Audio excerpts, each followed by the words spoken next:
Hello there, ladies and gentlemen. Here we are. Just getting everything set up on my end here. Just be 2 moments. I tell you what, I'm bloody well excited. I can't wait. It's gonna be good. I'm hoping it's gonna be good. Last turn was really good. Like, we did have our arses spared last turn.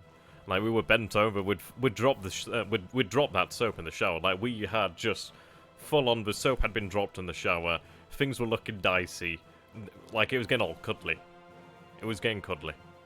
Thankfully, we managed to make our way out of that situation. Thank God for that. Because that would have been bad.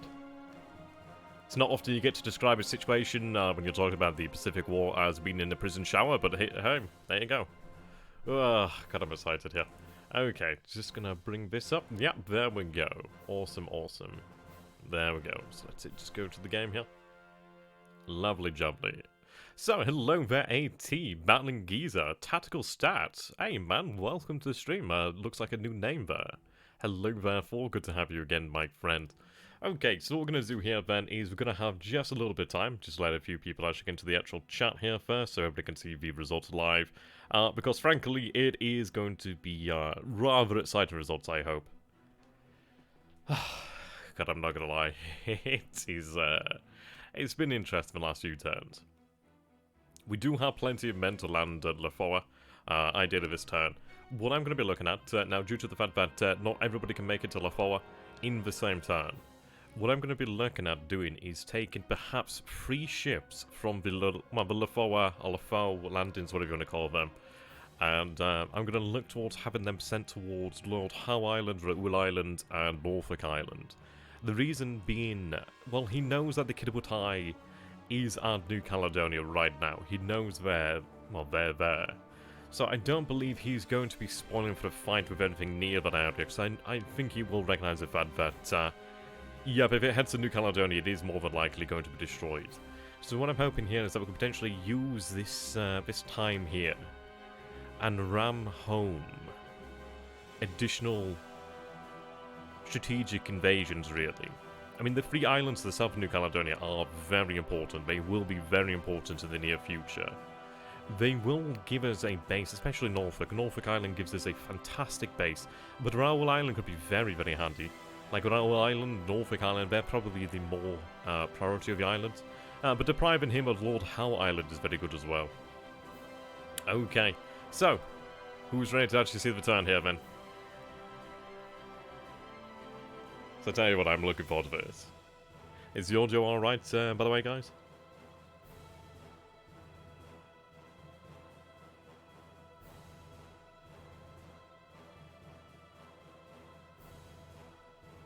Okay.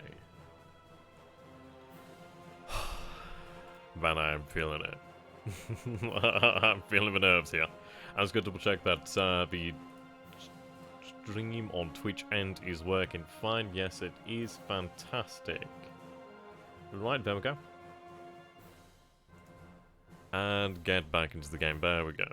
Good to have you guys here, Ben. Hello there, No Name Sport. How you doing there, my friend? So, we're looking for turn 10. The Time Bomb Classic. What the hell does he mean by that? The Time Bomb Classic. See, I swear to God there's an enigma in this. Hello there, Sturmgurkan. How you doing, my friend? Time bomb, yeah. Is he talking about, let's do the time bomb again, or... I do wonder what he means there. I hate when he puts things like that. When he puts like a normal generic turn name, it's usually not too bad, but when he actually puts some effort into the turn names, that's usually when things are bad. And so let's go here, guys. Hoping for the best, expecting the worst.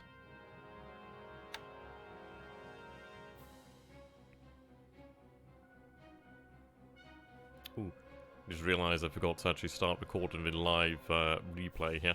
I'll have to do it as a secondary one, unfortunately, this time around. Hello there, Dutchy. Tell me about it. Okay, Tioman Island is now occupied by the Japanese, and here we're going to the night phase. Not too bad, I'm just clenching a little bit here at the moment. Okay, there we go, we're unloading a Lavar. We do see that there is still that allied heavy cruiser to the north. Hello there, Menivenos. How you doing there, my friend? Okay, Task Force 44 has refueled. Okay, so there's the Kidabutai that has been refueled and ideally merged. Okay, so we've seen our forces here at Rabaul. No sightings here so far. Yep, those forces are merging over there towards Bellep Island. We still see the cruisers, right? So we see the cruisers over this way. Now, I suppose that's good news. I can imagine he recognises the fact and the threat that not only the Kidabutai represents, but also the fact that the H6K4s are capable of delivering a killing blow. I'd imagine he's probably heading out there. And here we go with the landings at Rabaul. So the heavy cruiser Targo here opening fire here with her 20cm guns. So these are 200cm guns here. Sorry, 200mm guns. I wish they were 200cm guns. My god, that'd be large. So, we do have some night reconnaissance over Rabaul. We did send one of the float planes from the actual landing forces to run that reconnaissance over the actual base here at New Britain. Now, ideally, that will increase the effectiveness of our bombardment here. Indeed, hype from the Banzai Kid. I think we received a reply shot there, that is actually quite interesting. I didn't quite get to see that one. Okay, so we're at 7,000 here, the heavy cruiser to Cow. Yeah, he did his knife strike. It looks as if we are receiving return fire here. We're now at 4,000 yards. To Cow once again. Looks like we're opening fire here with the secondary guns. Yep, the Rabaul force here is opening fire against our heavy cruisers. We did take a hit there to the belt armor. Okay, Kuma opening fire here. So they are firing here with what appears to be 6-inch guns, so not terribly devastating weapons. Ideally, we may be able to suppress them. Yeah, 6-inch guns we saw there. I'm hoping that our bombardment will be very effective here. Hello there, Torigrimmer. How you doing there, my friend? Yeah, the 6-inch guns can be devastating indeed. I suppose they'll, I don't know. I suppose it's one of these things, isn't it, really? If you've been hit by a heavy cruiser, I suppose the 6-inch gun isn't going to make that much of an impact on you. You can imagine being hit by one of the Nagato's shells, or even imagine being hit by one of the Yamato shells. Jeez. Okay, so we're going to speed things up here. Okay. Destroyers getting involved here. As a hell of a bombardment so far. The good news is once we do unload the Rabaul, we will be headed back to truck to rearm. We do have the Matsu taking some hits there. Ideally not too much. Okay, so 59 coastal guns find a response. To Cow takes a shell. The Kishai Maru takes 2 shells there, heavy fires. Unfortunate, so 39 casualties sustained. We do inflict 77 casualties upon the Allied forces here at Rabaul. 2 squads are disabled, 10 non-combatant squads are disabled here, so the Rabaul base force over here, I think we'll be fine here. She's on fire, she's taken, yeah, she's got heavy fires, but she's not heavily damaged, so ideally she'll survive. The light cruiser armament is at the Kuma, yeah indeed. And they're hefty guns really, I'm not gonna say that they're not, it's just, yeah, not terribly bad. Okay, so we do suffer 129 casualties from the offloading. 11 squads are destroyed here during the offloading, unfortunately, over the beaches. 8 non-combatants, so we actually lost more here. Is this game available on Steam? Unfortunately not, but it is on the Matrix Games website. Definitely worth checking out. Okay, so let's see here. 17 troops of the Imperial Japanese Army Motorized Squad. That's a shame. Yeah, we do lose a gun here, 75mm T90 field gun, damage beyond repair. And this is it. We are unloading a lot of men here. So let's see. Okay, unload another 4. But we've managed to make it into the Rabaul. And so far, everything is okay. I do have another light cruiser and 3 destroyers on their way over. Yeah, indeed. Thankfully, the landing ship dock didn't take any damage. Okay, here we go again with the bombardment. It looks as if it was a very short night phase, if that was the completion of the night phase. Okay, so just speed things up here. Okay, yep, the Kashai Maru is still on fire. Sustain another 14 casualties here. Inflict no more upon the actual allied forces, but I think we're still looking good. Yep, additional unload and another 4. This is good. Right, we're sweeping the mines here at Comac. There we go. Okay, so, couple turns there. Right, we do see the Narwhal. Right, he might be attempting to torpedo the Nagato here at this point. Let's hope that doesn't actually happen.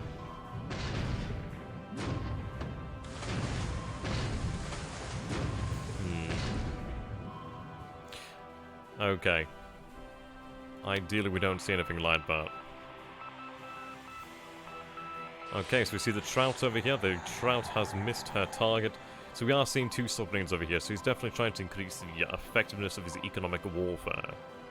Kiku is attacking the submerged submarine over here. I may go ahead and actually move the destroyers from this area up to here, north of Hokkaido. The reason being that this is a very small area. Right, okay, yep, he's after the patrol boats. I think this is actually the force that left Luganville, perhaps. Ooh. Hit but no explosion. Oh, our luck continues to hold out here. That is fantastic. Yeah, the Trout is definitely an issue here. We are going to have to move increased amounts of assets to this area. Right, okay, we do see an allied submarine over here. So she's opening fire on one of our actual transports, unfortunately. Interesting that she's on the surface here, but nothing is actually intercepting. Oh, goddamn. That was actually carrying some tanks, so that's unfortunate. So 2, well, I say tanks, quote-unquote tanks. 2 destroyed, 3 disabled. Unfortunate, heavy fires, heavy damage. My god, how'd she manage to get in there? Oh, she goes down, wow. And yet, none of the escorts there did a goddamn thing. Okay. Well, that sucks. But oh well.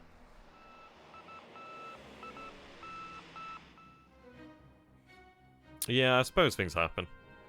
It could have been far worse, after all. It could have been far, far worse. Okay, so we are seeing a number of troop transports there, and yeah, there's a lot of submarines in this area here, it seems. Allied float planes nearby, allied aircraft nearby. See, yeah, there's a lot of float planes.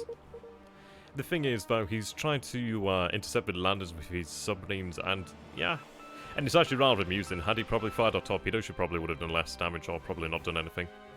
Angry noises from someone who knows the fate of the spies and President Coolidge. Hi, that's interesting. I must have forgot about that K-2C, K-1C.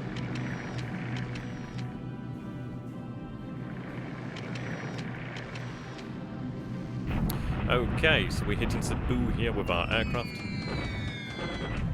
I know he has utility aircraft over here, so I'm trying to destroy those.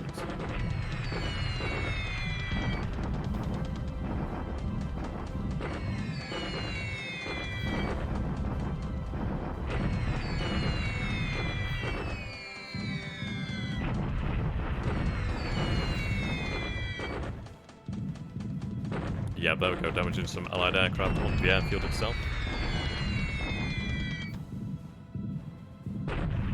Supply dump hit. So far we're looking good here. Speed that result up.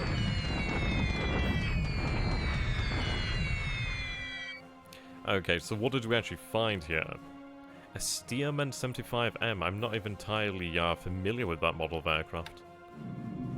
Right.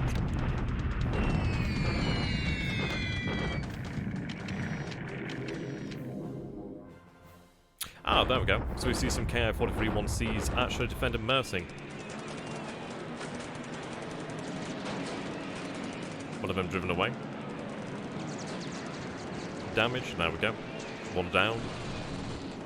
Yeah, so he's definitely using Sinkawang as a bomber base for the time being. Now the good news is he's obviously got to make it all the way back over there. The 1Cs are doing quite well here. One of them withdraws, one of them turns away, and the combat is done. So we do damage them. One of them is destroyed. Yeah, one destroyed, 2 damage. That was a biplane, okay. Hello there, Feta. We unfortunately lost a ship off of Lafoa due to a allied submarine actually surfacing. Okay, so we can see... Yeah, patrol boats over here. Wouldn't be surprised if we don't actually hit any. These are very small targets. Okay, sounds like they were using... okay, yeah, we don't want them to be using the torpedoes there. Outside of Lafoa, which is just off of... well, it's just to the north of Noumea. Unfortunately, submarine surfaced and nobody was there to actually intervene. So, he did take out some of the tanks, but it's not too much. At the end of the day, we've been very lucky. Landed at Rabaul has gone through. Right, he's got a lot of... I mean, I could potentially use the H6K force to actually attempt to intercept his cargo ships and, well, passenger ships over that way. Yeah, plenty of allied ships around that area. Allied ships near Johnston, that could be very interesting.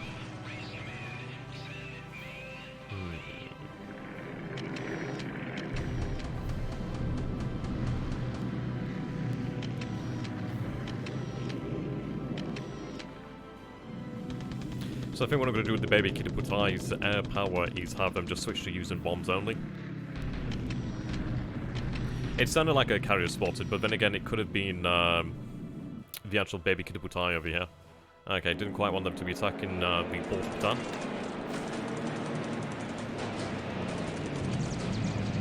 There's not really anything here, but oh well. At least that's got actual hits.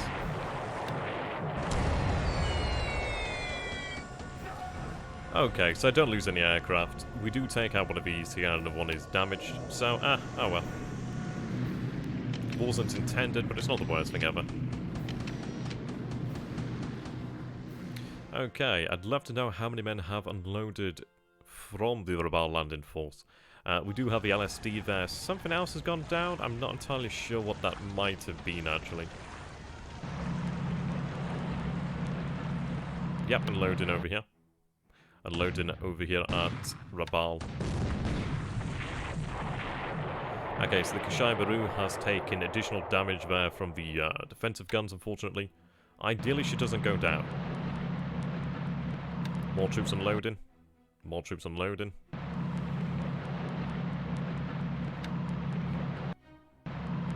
Yeah, there's a lot of troops unloading over here. 39 lost then, unfortunately. But we've got to get them offloaded here. There's no messing around. We can't be waiting. Okay, 12 support troops.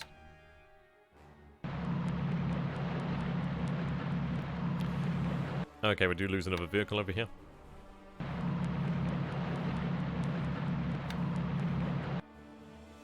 Yeah.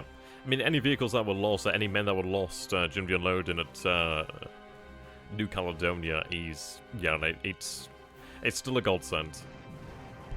Right, here we go, the bombardment. We see that the 100th Chinese Corps is still annoyingly strong. It's just, yeah, that is the only force that's holding out. I have no idea how they're holding out so well.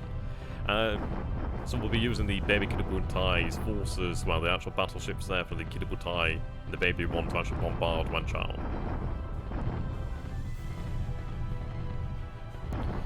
Will inevitably force them to use their supplies. They will inevitably starve.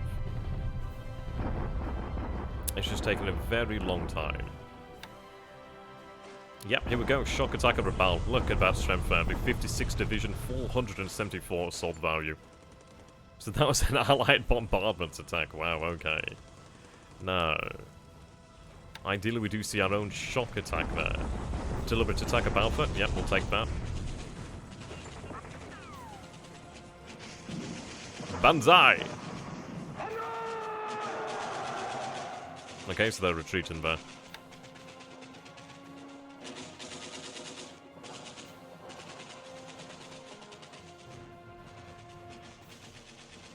That's very strange. Am I not going to see a shock attack on Rabaul this turn? Seems not actually. That's very strange there. Okay, so Rabaul will fall next turn. I'm a little bit confused as to why it didn't fall this turn. It's weird that we had a bombardment attack, so that's very strange, but the troops are offloaded, so that's fine. I was hoping that we could have called Banzai once again, but that is actually really intriguing. We'll have to take a look at that situation over there. We'll see what remains aboard the actual ships there, aboard the flotilla, and we'll get them the hell out of there. But we have the forces in place at Rabaul. Rabaul will fall. At Lafoa, we do have our men in place. Ooh, good, we have another submarine chaser there at Ominato. Okay, let's go ahead and actually take a look at the situation down here at Rabaul. Yeah, so the island's still under... Well, the actual base is still under their control for the time being, which is very strange. There are aircraft over here. Yep, okay. So, I'm still quite confused as to why they didn't actually carry out that shock attack, but yeah, we can definitely go on the shock attack here. There we go, combat. So, it will fall here next turn. Let's take a look at the actual state of the landing force. Yeah, so she's fairly heavily damaged, but she's carrying supplies. Quite a few supplies, but she can remain here. Wow, she's almost been overtaken by fires here. She's been really lit up by that bombardment there. But everybody has offloaded here, which is good news. Let's take a look at our ammunition stocks. Yep, so we are low in ammunition over here. Let's take a look. Right, I do believe this was the force that was being attacked as of last turn. No, it might not actually. Yeah, so he had a submarine attack on the actual convoy here, escorting the Nagato and the Furutaka. So that is quite lucky there. What I might do is actually take some destroyers from over here, or patrol boats from out here, and actually have them escort them in here. She's sinking, say, the VP Scuttle. The thing, well...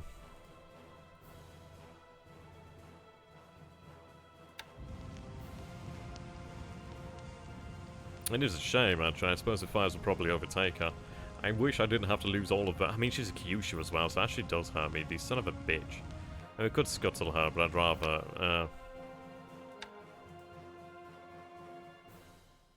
I'm gonna leave her to her fate. If she can offload any supplies during this time, it will be worthwhile. It's a shame to have lost the Kyushu, actually. That is a shame. Oh well. Yeah, hell of a lot of activity going on over here. So we do see a few ships over by Suve. Yep, okay, so I'm gonna assume that is the heavy cruisers over there. Also, cancel unloading supplies so that ships don't take damage from coastal guns next turn. Yeah, pretty much. Gonna have to have them head back north anyhow. Let's see, how much supply do we actually have offloaded here at the moment? 2,400 tons here at the moment. Now, I could...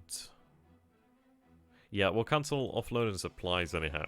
It's a good bit of advice there. She could be left behind. She's pretty much doomed, isn't she? It's a goddamn shame. She can still make 12 knots. If I don't scuttle her, then yeah, he just gets the victory points for having sunk her. So it's kind of like a foregone conclusion at this point.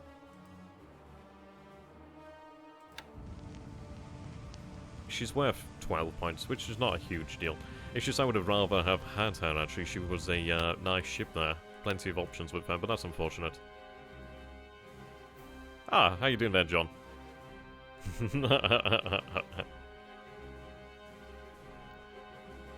Good to have you on board, my man. Okay, so let's take a look at what we have over here. Yep, so that number has increased. And we are seeing the 8th Tank Regiment over here. 42 vehicles are ashore at the moment. 1589A tanks. No Type 95 light tanks as of this moment in time. But yeah, the end of Noumea is within sight here. Well... I mean, it's one of those, really, isn't it? It's, It's more than likely, it is pretty much inevitable that she probably is going to go down there. The only reason I'm not scuttling her now is because it's like, I'd like to have the, I mean, it's the rare chance, the very, the 1% chance that she might survive to offload a little bit more supplies would be nice. Yeah. But we're cancelling the load of supplies, so maybe she might be able to survive, maybe. Can you show the ship and plane losses? Yep, sure. So ship sunk here, so last turn. So this was a ship that was actually carrying some tanks actually, that unfortunately went down. Now, she cannot have been carrying much. Yeah, she wasn't carrying very many vehicles then, so it's unfortunate. Yeah, she was a very easy target, really. She's only, what, 215 tons? Jesus Christ, that's a small one. Yeah, she was basically a sufficient ship, really. Can you start pier-side repairs? Because we unfortunately don't hold the base. Had we had... Well, yeah, I find it very strange that there was a bombardment and not a shock attack. I'm somewhat perplexed by that one. Let's go ahead, yeah. Pre-invasion. Yeah, I don't know why... I mean, this is strange. Allied bombardment attack. I'm just a little bit confused there, really. But yeah, either way, you look at the difference here. We have more than 10... Well, we have about 10 times his number here. Rabaul is going to be ours immediately. There's nothing he can do here at this moment in time. So I'm going to shock that into oblivion. Ideally force that garrison to surrender here, actually. Ideally be able to try and... I mean, it's a shame that we didn't... I don't know why it wasn't a shock attack. That is a shame. Little peculiarities to the game sometimes I don't know about. Right, so we do have more tanks over here. So what we're going to do then is actually combine them all together. Yep, given those escorts. We do have a number of other ships over this way too. What I could do then is actually have a Kidabutai lend some destroyers out. Okay, so we can see that fuel is looking much better now. Much better. The Oilers are over here. The Oilers do have about 2,000 units of fuel on board. Well, yeah, 2,600 units of fuel on board. I could probably do with using that myself for the return trip, really. Wouldn't be a bad idea. Destroy minesweepers are over here then. Okay, we do have a bunch of patrol boats out here as well. What I'm going to be doing then is actually splitting this into 2 ASW task forces and running patrols here. And in other topics, the war against the freshwater fish has now resulted in 8-1 to the fish. After 9 bait fishing failed, on his success was 1 bite. Oh man. You know what you're going to have to invest in? You're going to have to invest in some, like, dynamite. It's only fair, really. I mean, it's just evolution at work, really. The fish had their chance to get out of the, proverbial soup. So yeah, they had their chance and they wasted it. Okay, let's take a look at the forces over here then. Okay, the Saigon Maru has finished her unloading, which is great news. She can't yet be changed to any other mission type, unfortunately. See, that's the issue when you have them on different mission types. Yep, I'm gonna say that the time is nigh for Noumea. The time is nigh. These forces over here, yep, okay, so it's the element of the 4th Infantry that are... Yeah, they need to unpack here as well. Okay, we'll sort here by the type then. Yeah, she's carrying supplies, which is why I can't change her mission at the moment. She's gonna have to unload those supplies, eventually can change. Okay. 144th Regiment over here then, looking strong.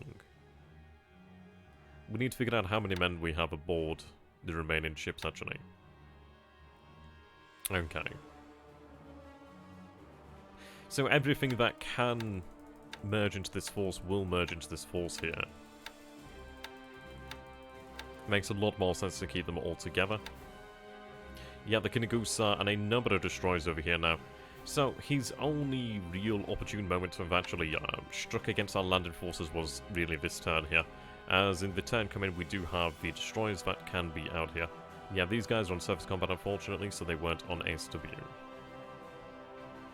Okay, so how many men do we have aboard here still? So we still have 1,000 men. And 270 pieces of equipment, it seems. How many tanks?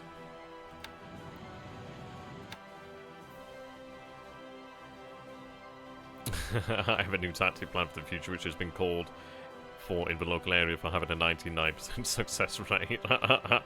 You're gonna blow the fish up, aren't you? I know it. Akabano obviously did take some damage there. I wonder if I was due to a collision of some nature, actually.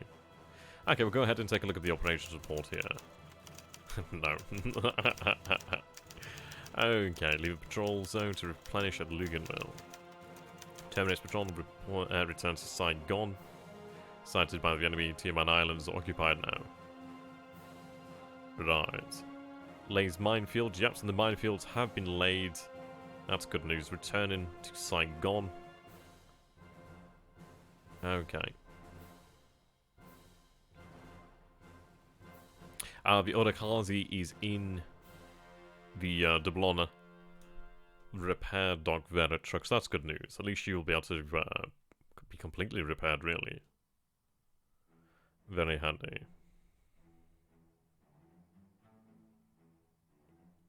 Okay. See you later there, John. Have a good one, my friend.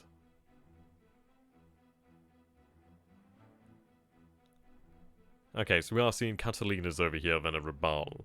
So it's a shame. Had that been a shock attack, we might have been able to take out some Catalinas there as well. He's running out of options as to where they can go though, so they're more than likely going to go into Port Moresby. Then again, they might have been even from Port Moresby, it's hard to say at this moment in time. Maybe the damage was from the battle with the CM and the PGs, potentially so actually, potentially so. I'm just making sure that nobody has collided with each other, as that would kind of suck. Yeah, plenty of submarines in the area around Lafoa. The good news is at least we do have plenty of patrol boats to send that way. Catalina of us Vi.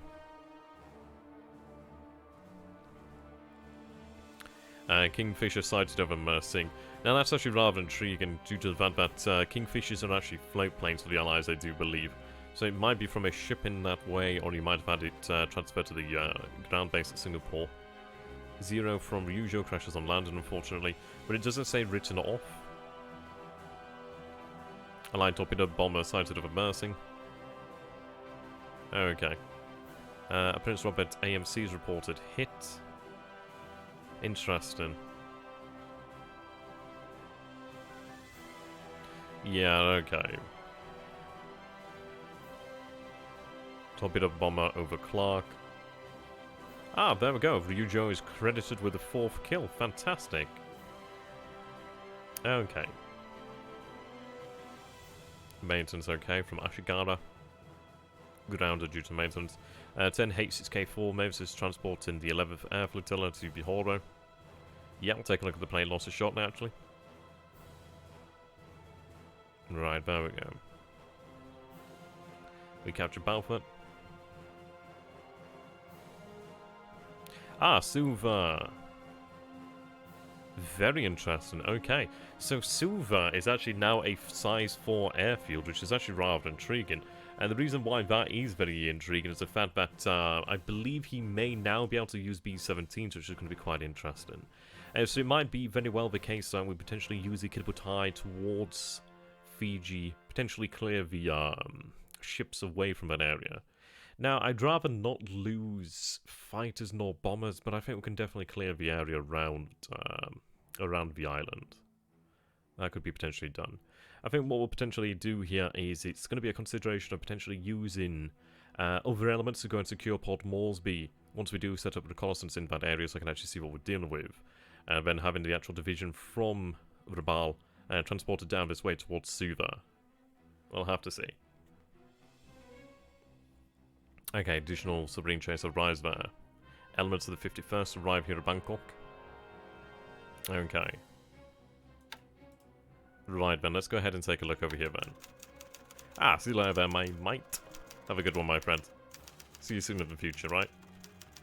Okay, so aircraft losses. 2 139s. I do lose a H6 core. Well, H6K4 is 0. SPD-1 Dauntless goes down here.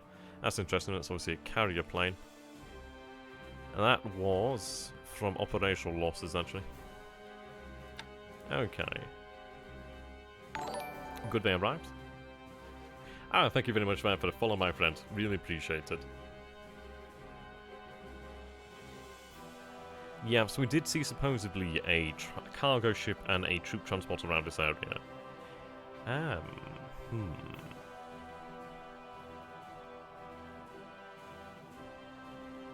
Okay. So Nishima's moving supplies over here to Buin. The Solomon Islands there.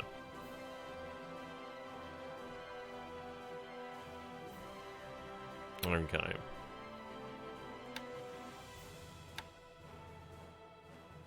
So I'm seeing some cargo ships there by Johnston. Okay.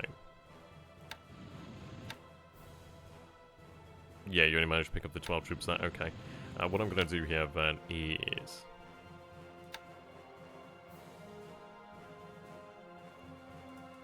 let's see. The 24th is now strategic mode. Okay, that's good. Okay, so I'm going to switch you to transport mode. So you're going to head into Midway here. Yep, you're going to head into Midway. I can't have you automatically disband due to the fact that you do have a unit on board here, unfortunately. That's fine. As far as I can tell, there's not been any activity around this area. It's hard to say, really. Is the Jake active? The Jake is active in this area. It's running a 100% search, which is going to get it killed pretty quickly. Alright. Well, have the fatigue build up pretty quickly, so obviously then it'll go back into maintenance. So as far as I can say, there's not much in this area, which I wouldn't expect too much from that. Nothing said about Palmyra.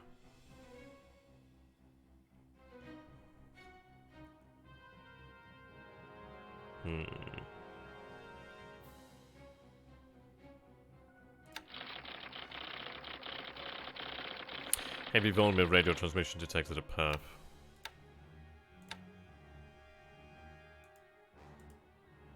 Okay. So something's going on over this way. I'm going to assume that might be potentially convoys. It could. I mean, let's take a look there. I did see a repair shipyard. Repair shipyard of 4. What's the size of the port there?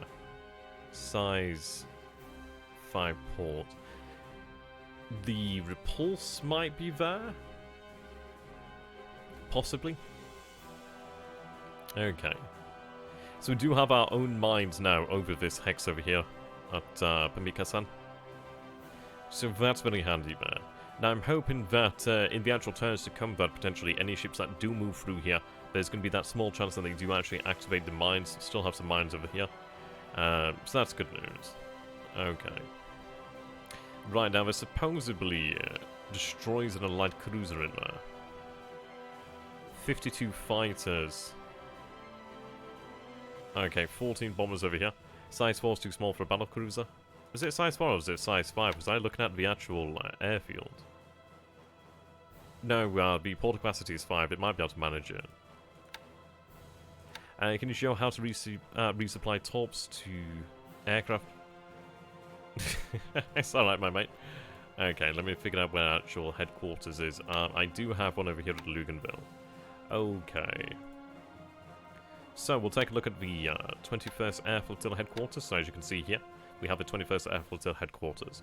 Now, what you'll see is the torpedo ordnance over here. So, what you can do here, on this screen, is you can enter a number up to 20. So, basically, they will convert supply to torpedoes. So, I'm going to put in 1 here just to show you. So, just take a note of supplies there. As you can see, that does eat up 10 supplies. Now, if you go to this button here, so show unit TOE, go to that one. You can see here that this changes to a yellow color. Now what you can do is actually enter any sort of value here, and then what will happen is the headquarters will build up that amount of storage and maintain that amount of, well, maintain that amount of stored torpedoes. So it's basically so you don't have to do it manually all the time. I mean, I've gone for 100 because, yeah, that's a hell of a lot of torpedoes, to be honest. But 1,000 there, just in supply alone, really. Give or take. Never do maths while you're live. Always ends up looking like an arse. Okay. So we do have elements of the 61st Naval Guard here. Obviously, these were the men who did take Vaitupu, that did take Baker Island, Very good. Yep, it has to be an air flotilla headquarters. You can only use them from air flotilla headquarters. There are army headquarters as well that I believe can actually handle them. So let's go ahead and take a look.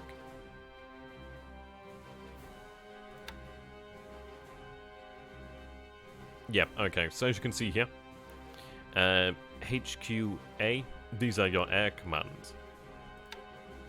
So these guys can have torpedoes as well.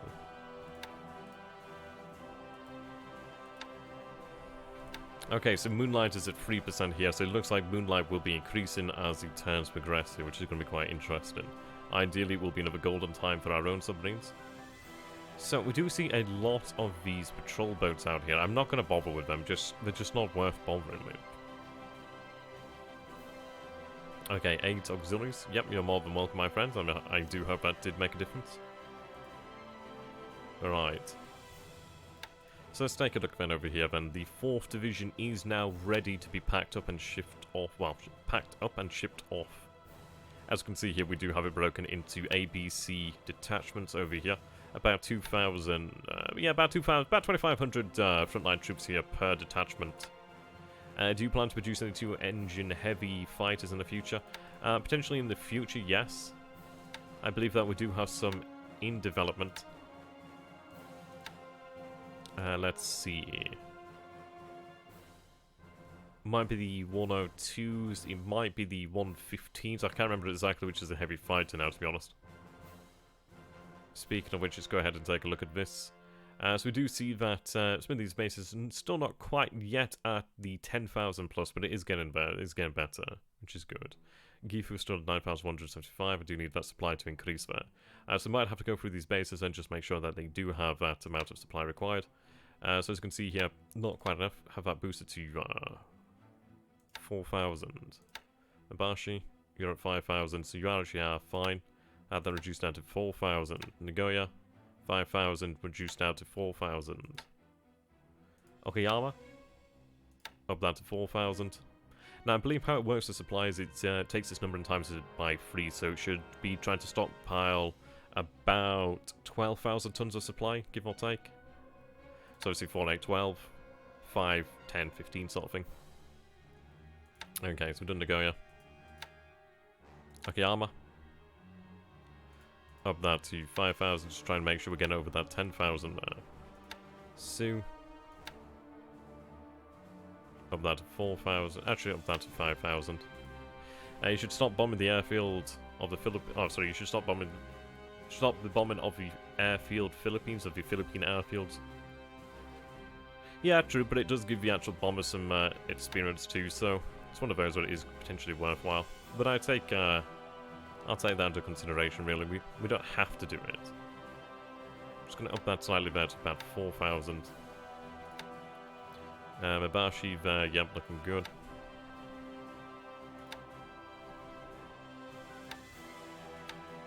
Osaka, Kyoto. Just have you up there to 5,000. It's a very important city after all. Up that to 5,000. Gifu's already at 5,000, nearly 6,000 actually. You're good.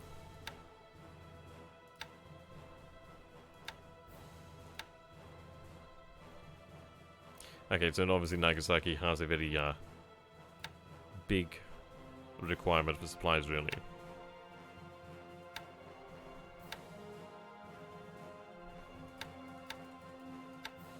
Right, get those supplies there.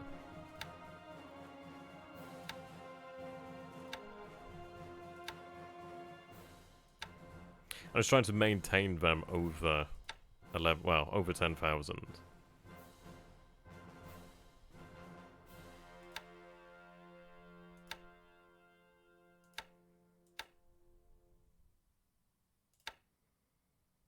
Tokyo, have it 5,000 just in case. Don't want to run out there. Okayama. Yokohama, Yokosuka.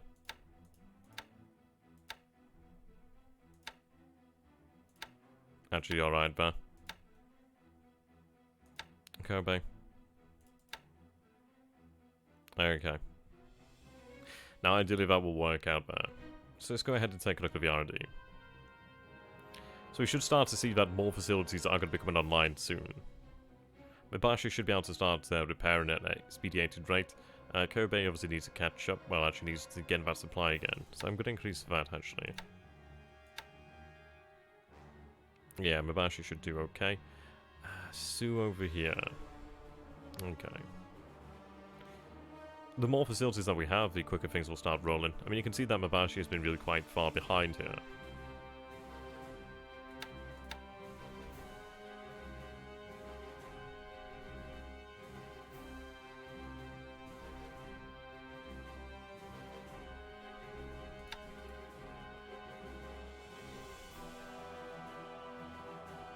Okay, I need to stop this when it gets to 100.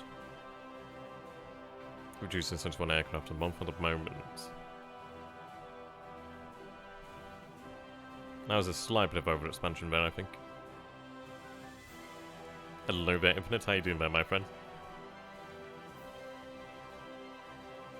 Okay. Looking good.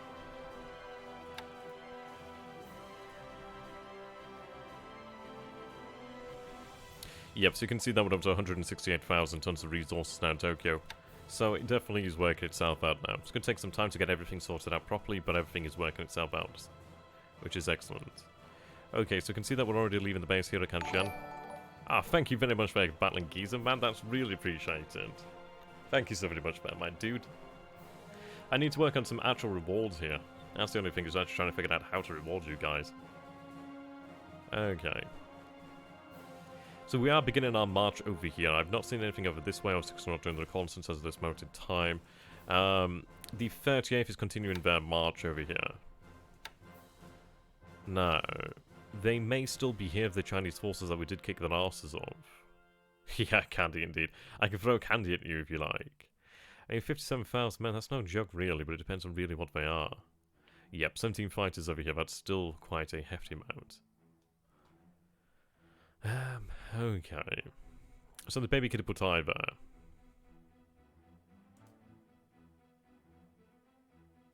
Right, you're currently following them here. As we did mean for them to actually coordinate here.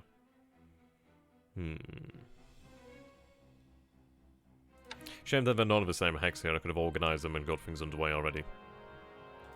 Right, so what I'm going to do here then is have you set your patrol zone there. Okay, just linger there for the time being. I'm going to go into here then. Carrier aircraft. Okay, take the B5M1 Kates. Have them just use bombs here. Set them to 10,000 feet. So I'll carry the torpedo bombers in this hex to use this. Yep, that's fine. Now, let's see here. I could potentially operate at increased distances here. But I'm not going to do that with the extended. There's no real need. I mean, I'm still well within range here. 5, yep, that's fine. 5, 5, 5. Okay. So I suppose I will step down the bombing here in the Philippines. It's not required. These bombers could be moved elsewhere. But I think what we're going to do here then is just have them train for the time being then. Okay. Have them train for the airfield attacks, really. I don't suppose I could have them ground pound. Ground pound it is, I guess. Unless I should take a look. Ground bombing, yeah, is what they're good at. Right, okay. So we'll have them train for the ground pound. There we go. Set all bombers to do this, actually. Though I might have the Ki-48s actually run airfield attacks. Right, so all Ki-48s there. Oh, airfield attack and ground attack are the same skill. Okay, that's good to know then. Both increase ground bombing. Okay, well that makes things a lot easier then. That makes it far, far easier. Okay, so all level bombs can do this then. That's fine. How are our forces doing over here then? So, fatigue's still up there quite a bit. Obviously, fatigue is not going to be reduced to any sort of degree here. Until we clear the base. The two only distinguish the target, okay, between LCU and airfield facilities. That's good to know. Right, so we'll go back into the... Actually, I don't need to at the moment.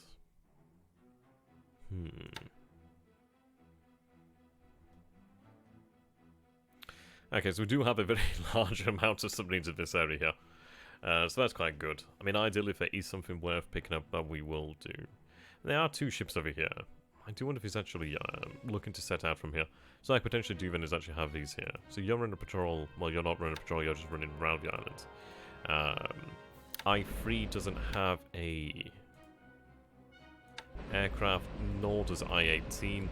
They are low on munitions here as well. Okay, okay.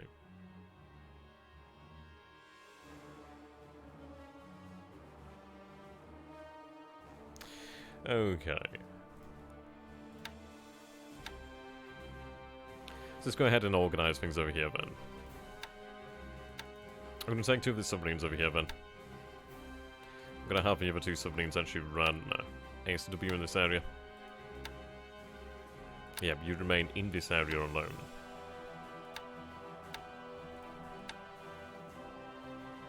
Well, in fact, I could have them run up and down here, couldn't I? There we go. I suppose I'll leave reaction on then.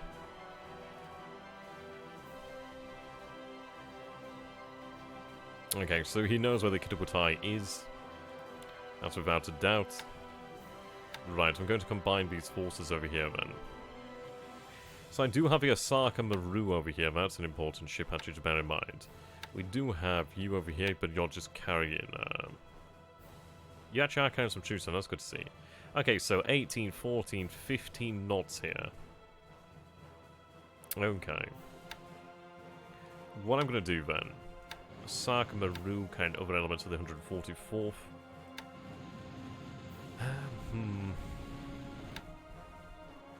See, I do need to take Lord Howe, Norfolk, and Rabaul Island. The question is, do we sprint for it now? Potentially so. There's always something to be said about having a little bit of time to just reconnaissance the area, or reconnoitre the area. But I think for the time being, I could actually have them aside with a small escort, actually, and have them head south. It is a fair old commitment to force. So I think what I might do is have the Osaka Maru continue her path south. But for example, then again, that's a lot of supplies in it. What I want to do here then is, yeah, see this a bit better, but obviously these guys are carrying mortars and artillery, so what I'm going to do then is just combine them here for the time being. They can still head into the Foa.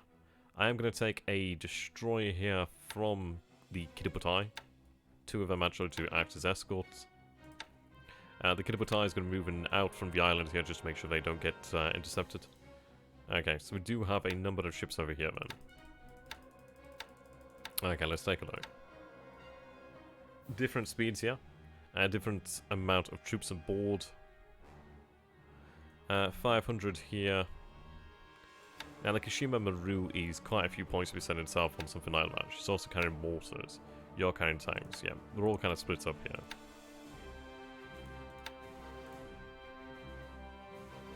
Okay.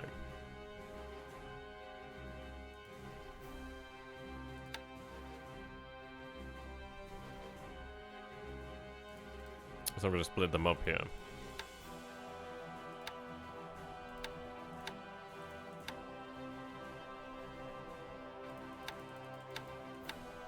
Right, there we go.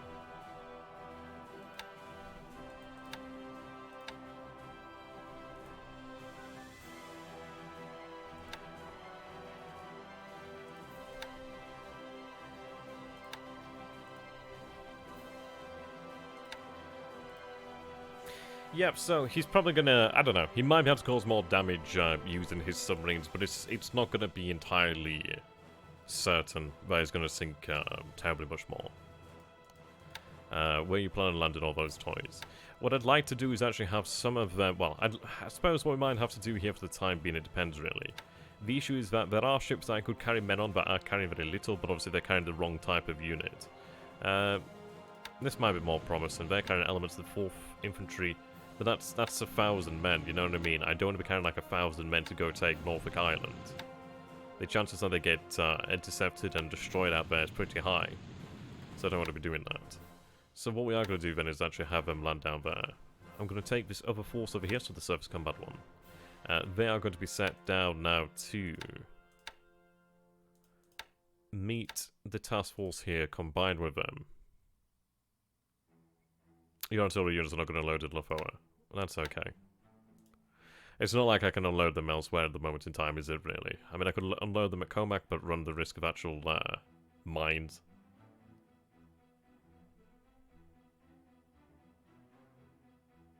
I don't know what SER means. You're going to have to give me that in non-acronym. Okay. I mean, we only had really what we had here.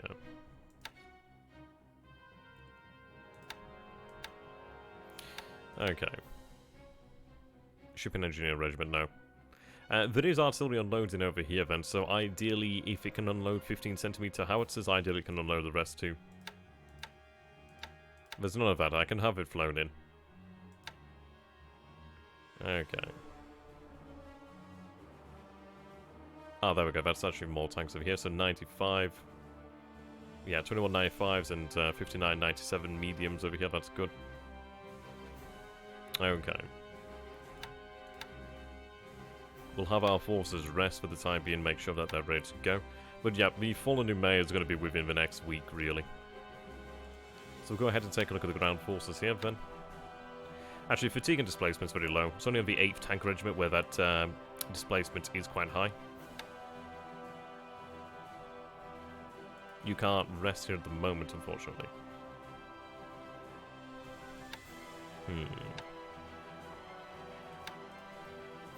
So what are the overall plans for New Caledonia again?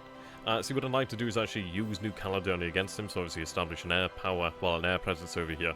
But it's also to deny him the island that actually produces supplies. Obviously, it's a small amount of supplies, but obviously if I can deny him that, it means I can potentially starve out other islands of the area, over time perhaps. But at the moment we do have our air headquarters, our air flotilla headquarters at Luganville on Espirito Santo. So that is providing us with the capability here to run the H6K4s and etc. for the time being. We need to build it up to a size 2 airfield, a potentially larger airfield, so that we can actually run actual regular naval bombers, actually, with the torpedoes. That's going to be the plan here. We want to actually use these islands to control the area around Fiji. Eventually we'll be moving on to Fiji itself. Right, so we're 35% way through the airfield expansion here, which is quite good. Still a good amount of supplies here, which is nice. Okay.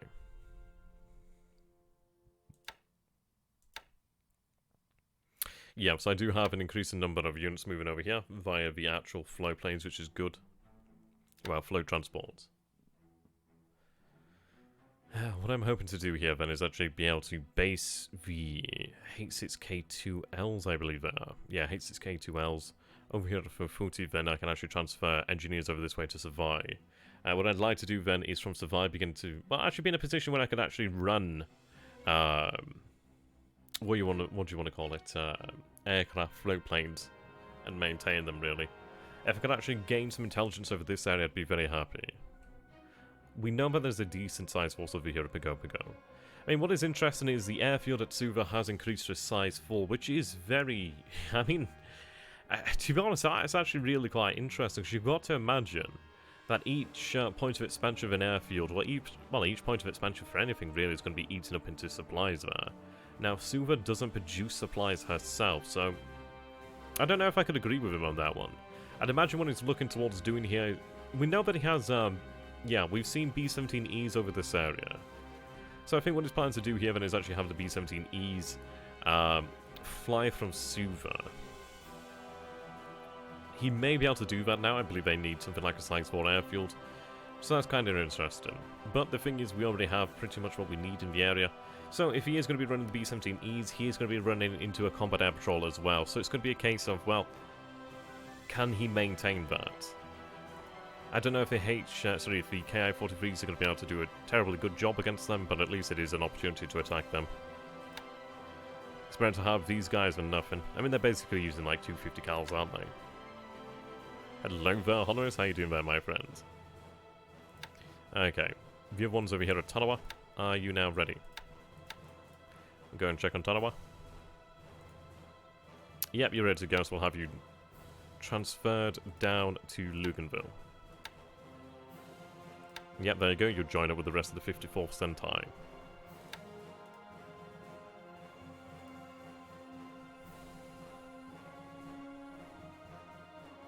Okay, RO64 is over here at Talawa. I do want to maintain a submarine around this area. We can close to an end, but Thursday, public free day, so short week. Oh, that's pretty cool there. Supply cost of build to, build airfield, to 4 is 2,800 supplies, but I think it started higher than that. Not really all that significant. The bigger deal is he spent engineering units time and put a size 4 airfield where you could capture it. Well, this is it. I mean, as you say, well, as a lot of people have said, it's not really for the Japanese to build it, it's for the Japanese to capture while the Allies build. So in reality, that may serve to be to our advantage, really. It can make it difficult for me to capture the island. I mean, Rabaul will fall next turn. We've landed the entire division there at Rabaul. We also do have the independent engineer regiment over here, which is very nice.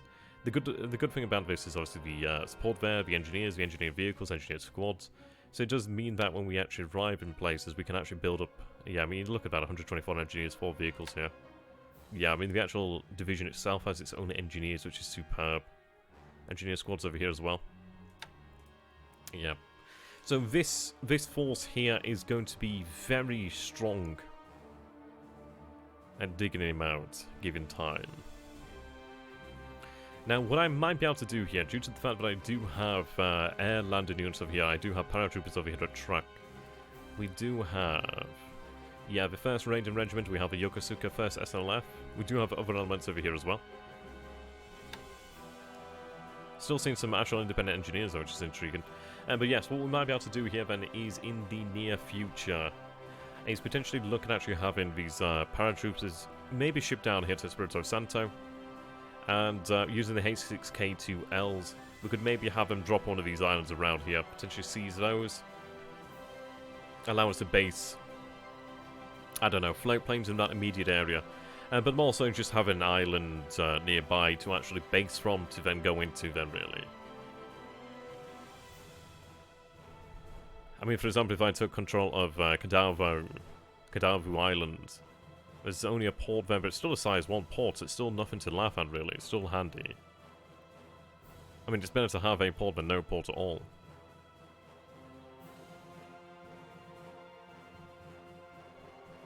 Yeah, okay. So, unfortunately, we can't secure an airfield on one of these other little islands, but that's okay. You drop AKE and AO there, and then rotate battleships. Yeah, and bombardments every other turn. We're going to be able to have practice with that over here to the north against Wenchao, really. I mean, this will crack, and once it does crack, it's always going to give us access to that heavy industry and light industry that remains, additional resources. It's an okay base. It's nothing particularly, like, exceptional, but it will mean that once we do take the base, he'll have no other bases in this area of China. I mean, basically, we'll be able to draw a straight line across China and divide it in half at that point. Our forces continue to move here. Our forces are moving to actually secure the base over here as well. We do know that there are units around here of the Chinese national armies. Was it the Kuomintang? And I can imagine the communists over here. Right, so his forces are still there in that position. I do wonder what he thinks of my position over here at Luoyang. I mean, I wonder if he thinks I'm going to chase him out into these, like... I mean, what is the actual terrain here? Yeah, clear terrain over here. I'm not going to chase him into this. Why the fuck would I do that? No way in hell would I do that. Okay, I do have the 58th Regiment over here, road construction over here. What is the actual terrain here? Okay, now this is where fortifying. I think that's urban jungle? I honestly can't see what that site is. I still have a 6th Division over here as well as the 20th Independent Wings Brigade. The reason for that is I do not want to marshal these troops here from Ichang. I believe he had some troops around this area as well. Okay.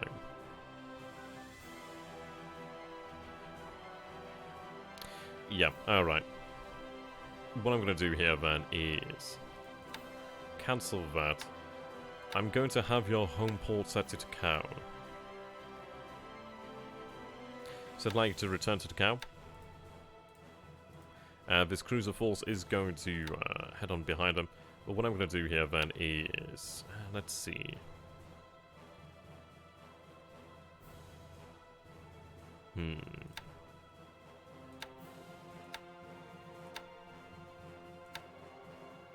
So that's a Takao class. Miyoko. Mugabe. Okay. What I'm going to do then...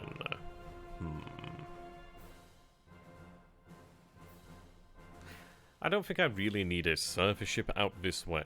It could be handy, but I don't think it's required, is it? So I'm going to have these ships actually head over to Takao as well. The reason being I can actually have them sorted out there. Some to actually escort the baby to Batai, others to actually escort the actual, well, not so much the heavy cruisers, I don't think it'd be worthwhile. But definitely the destroyers to actually escort the battleships on their bombardment path to Venchao. So these guys are also going to head over to Takao, actually. We'll be able to organize them once we arrive there. Okay. Is this transport as of yet ready? Loading has been completed there with the 2nd Formosan Infantry Regiment. It looks like I've drained them of supply, but there wasn't much supply there anyhow, and it's not particularly my major concern. Right, so they will be returning to Pescadores. So return to Pescadores. At Maynard Station, I want you to move out pretty quickly.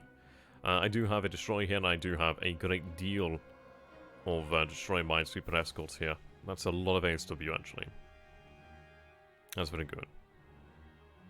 So they will return. That's going to take them about 2 days to return to Pescadores. Potentially going to return to unload. Now, I have been taking my sweet time over there with this, but I think it's far easier to have this division reformed over to Pescadores than it is to have it reformed somewhere down here in the Philippines or somewhere else, really.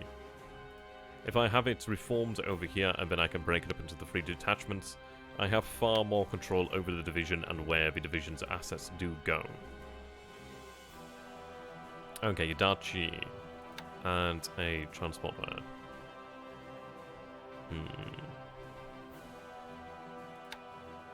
Okay. In fairness, I could use that one destroyer there, the Yadachi, just to escort that force. It's not a major escort at all, but it is better than nothing. Yeah, Noumea is actually heading over here to Hong Kong. What I can do then is actually have maybe these destroyers, once repaired, escort things in this area. You're unloading over here then. Okay. So that was the force that actually headed out to Cagayan. So they're unloading here at this moment in time. Mogami is low in ammunition here.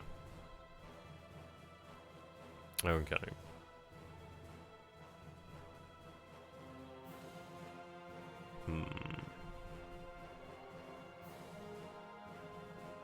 What I'm going to do then is disband the task force. Go back into Camaran Bay.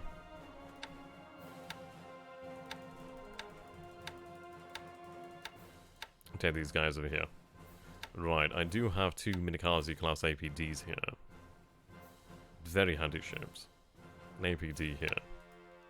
Right. See, the APDs are actually quite intriguing. They could, in fact, be used as escorts for actual amphibious landing forces. Due to the fact that it is inherently a... I mean, it's inherently a destroyer still. Obviously, it's not of the same destructive power as a actual destroyer. Obviously, it's had some assets stripped off it to make sure it can actually carry additional assets. But at the end of the day, it still obviously has AA guns. It still has guns in general. Ideally, they still come with a depth charges.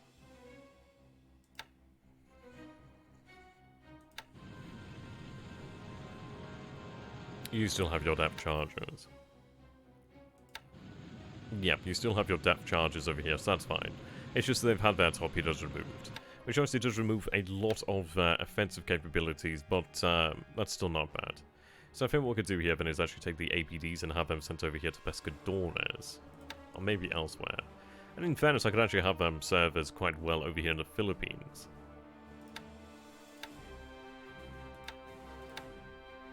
Alright, we'll take them. Okay, they've fueled.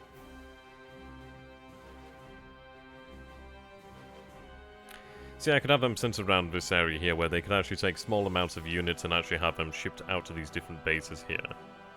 So I think I'll have them sent to Davao. I'll set their home port to Davao. 280 units of fuel there at Davao.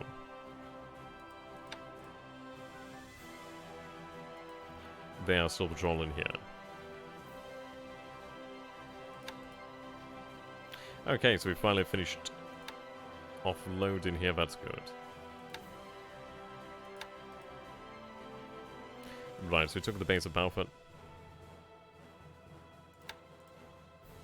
Okay. I'm going to begin their march into Jusselton over here.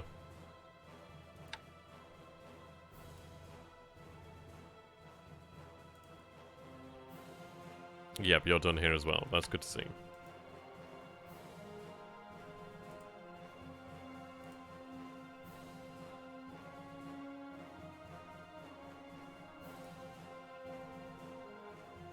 Okay. He's definitely trying to get out of here. He's also moving this force as well.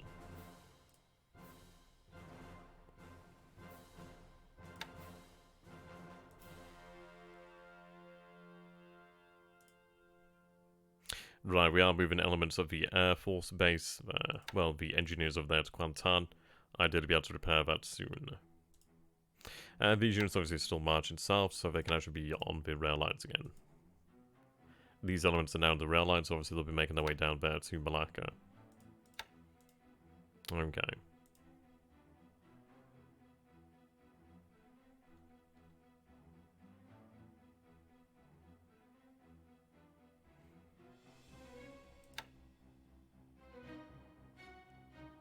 Oh, so do we have a full Yokosuka over here now? That's good to know.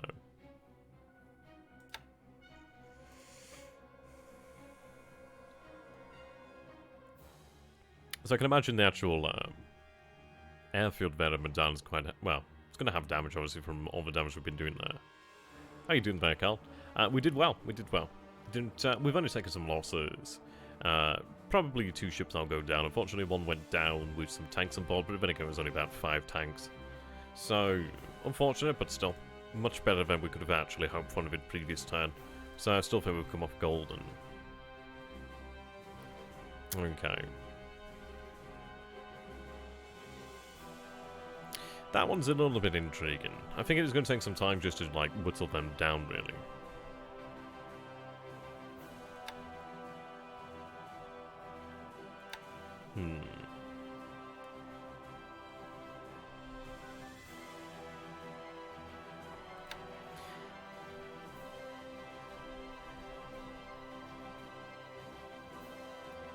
I mean, I think I might launch a deliberate attack over here then.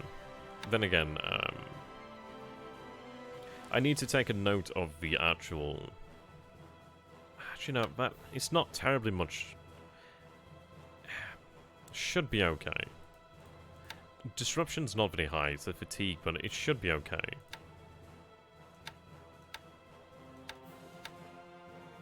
I'll have the second SLF actually just continue to rest here.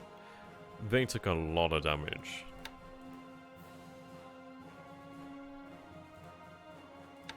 Do they have any guns? They have 19 guns. Okay, I could have them join in for a bombardment.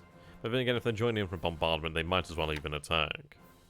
Might as well do it. They're already kind of buggered, but we might as well at least add on their assault value. Okay. Now, what I might do here is potentially use a detachment of the 4th Division to speed up the process over here at Kagayan. We'll see what the actual damage is like next turn. Okay, I'll be able to secure the space over here, which is okay. It's nothing worth anything, really. But we'll have it secured, and then we'll move on to the other base here at Tacloban. I'll be able to move some reinforcements over here actually shortly. Okay. Plenty of troop transports and, well, cargo ships here. So I'm going to combine it all and then we'll be able to work it out what we need and where we need it.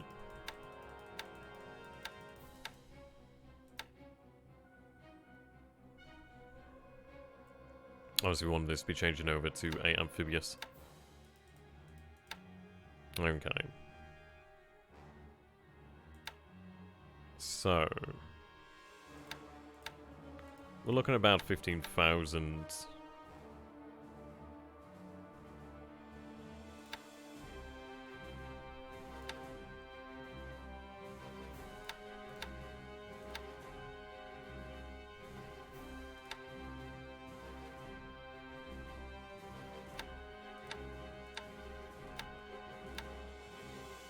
Right, troop capacity there is 20,000.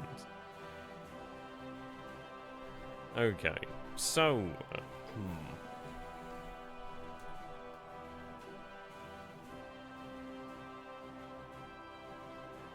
I think we'll need about...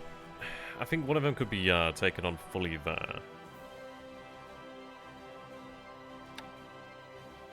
I'm just going to save it here because the issues with loading troops on, you can't really change it once you've done it.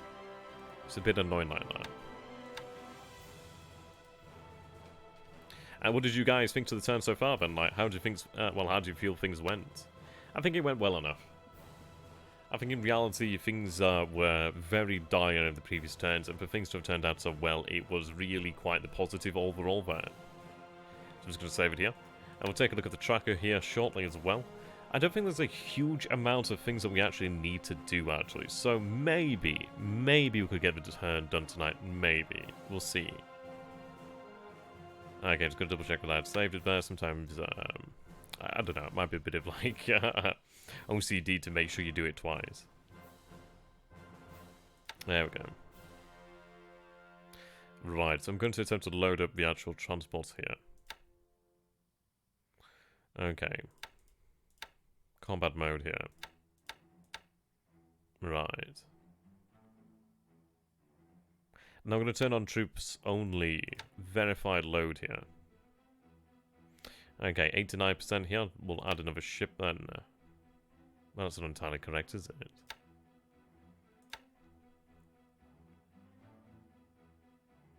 Oh, I see. So there's another ship there for B.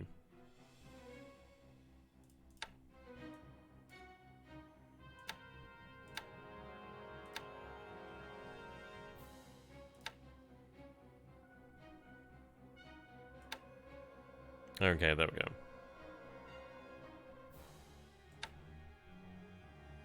Right, that should be loading all of them here.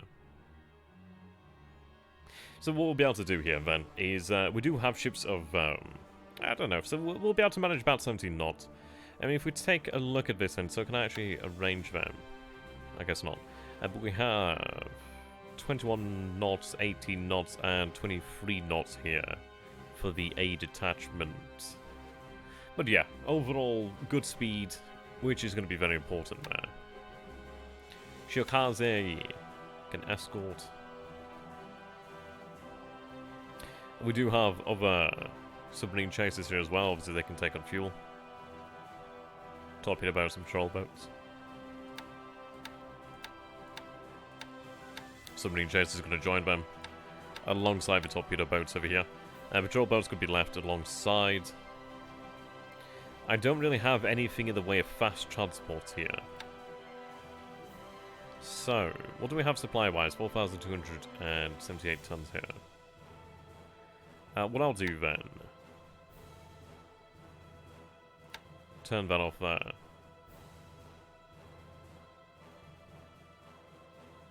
And done. We'll load some supplies on here. Ideally, it doesn't take us too long to actually load everybody up. Maybe about 2 days, something of that sort of nature. But I'll try and grab what supplies I can, and that should be enough to sustain them upon the initial landings. It depends, really. I might use a single detachment at Tarakan, I might use 2 detachments at Balikpapan, or even just 1 detachment at Tarakan, 1 detachment at Samarinda, 1 detachment at Balikpapan, which should be decent enough, actually. Now, we will have some time to kill, as obviously we'll be loading up the actual transport. We will have the mini Kiriputai, which is on its way towards Takao here at the moment. So obviously they'll be escorting down the 48th Division alongside anything else that heads down that way. I am going to be looking at actually taking another air headquarters as well from Takao, so we'll ready ourselves for that. What I'm going to do in the meantime, though, here at Naga, is, let's see. I do have some ships remaining here. Some true transports that are actually pretty quick as well, 21 knots there. Not bad at all. So what I'm going to do here then is new amphibious task force. We'll grab it there.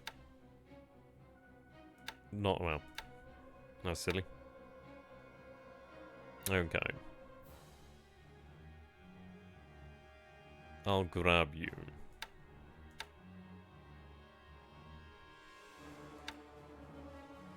Right.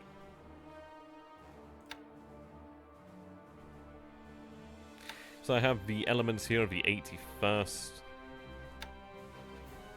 You're unpacking. So those units will be ready to move next turn then. I could load up one of them and wait for the other one. But I'll load them both at the same time. But then again, what I could do here then is just split this in half actually.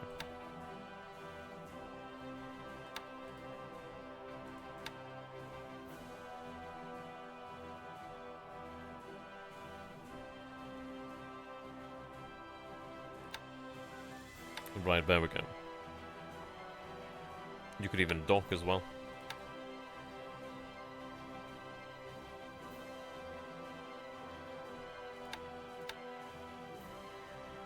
Right, load you up.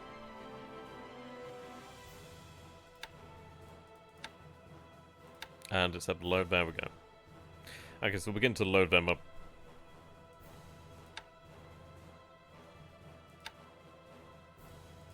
Can I have load this unit as well?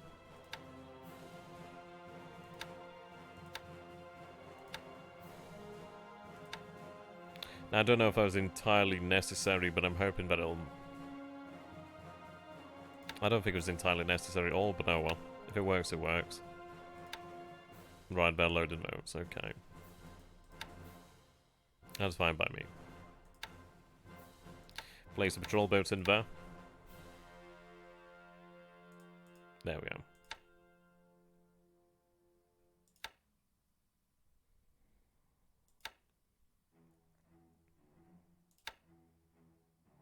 So 14 knots would be the fastest ship here, actually. That's actually a Hishimi. That should really go home.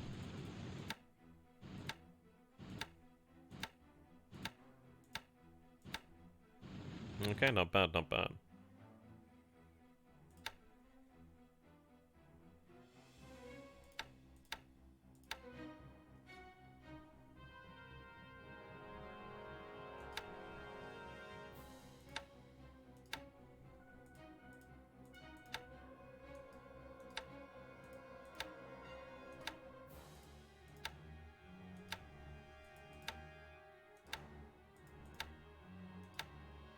Right, you can head home.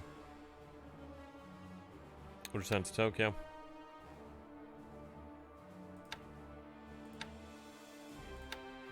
We'll have her head home to Tokyo where she can convert... Well, obviously going to go conversion processes then. Not entirely sure what we'll have her converted into, but obviously we'll get her over there where we can actually make the decision. She should be okay without escort on the way out for the Philippines. I don't think he has an actual submarine over this area, Naga.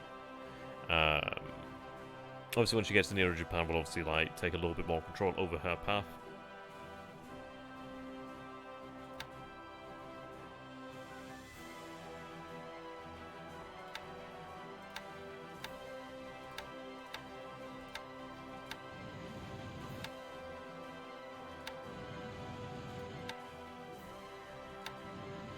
Okay.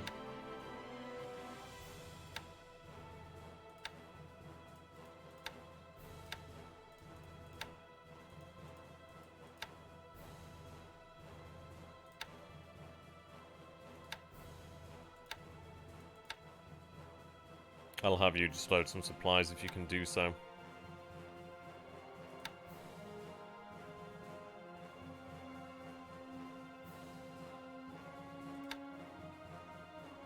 Right, there we go. So we'll begin to actually move assets now from Naga to Samar, and possibly then on towards elsewhere, really. Will depend, really. Will depend. In potential, I could send the 4th, or at least a detachment to the 4th there.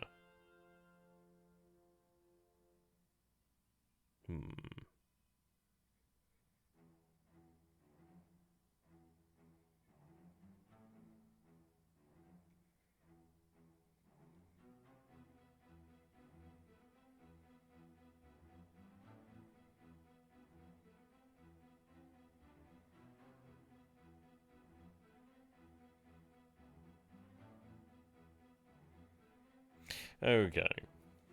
So, that's done there, which is good news. So, I just had an itchy ear. Right, these assets over here we're going to have sent back to into China.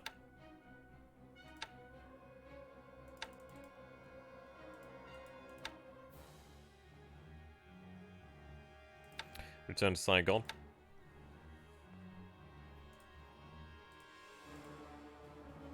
Right, the hippie key. She's going to meet the Tygon. Is it Tygon Maru over here? She's going to anyway. She's going to meet up with her, and once she arrives, then we'll have her head back to Saigon. Right, these patrol boats heading out this way. Yep. So soon we'll be able to transfer the 3rd Air Division over here to Bangkok. So as you can see, we do have elements of the Royal Thai Army arriving here. We're going to begin to unload them.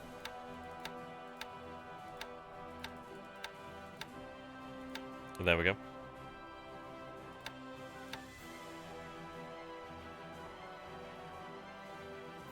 They can remain in place.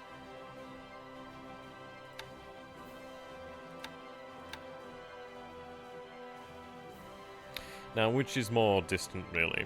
Probably would be easier to take this one at Avoy and then make our way down. He has a lot of elements over here, so AMC's over here. Cargo ships over here. I do wonder what he's actually doing at Rangoon. He may be transferring additional troops there to Rangoon. It's unknown at this point in time.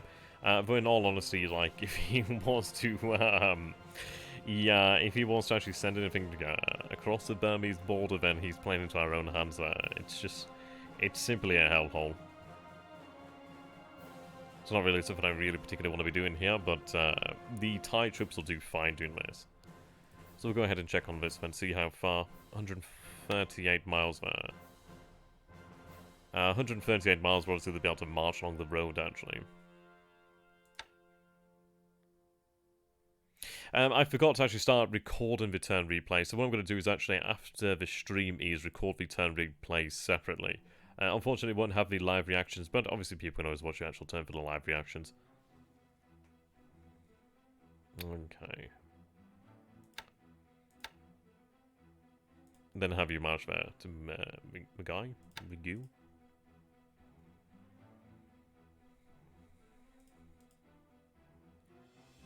So he seems to step down on the attacks over here at Bangkok. Which is okay.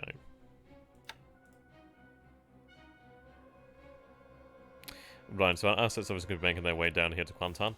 What I'm going to be doing then is, let's see, does Kuantan actually require a garrison? It does not. Fantastic. These forces can actually begin to march out to Timala, where they can actually then get on the rails and link up with the rest of the forces. I don't need to actually garrison that base, nor will I. These units are moving down south. Don't know why you were on combat. Right, okay, 7 miles have been marched.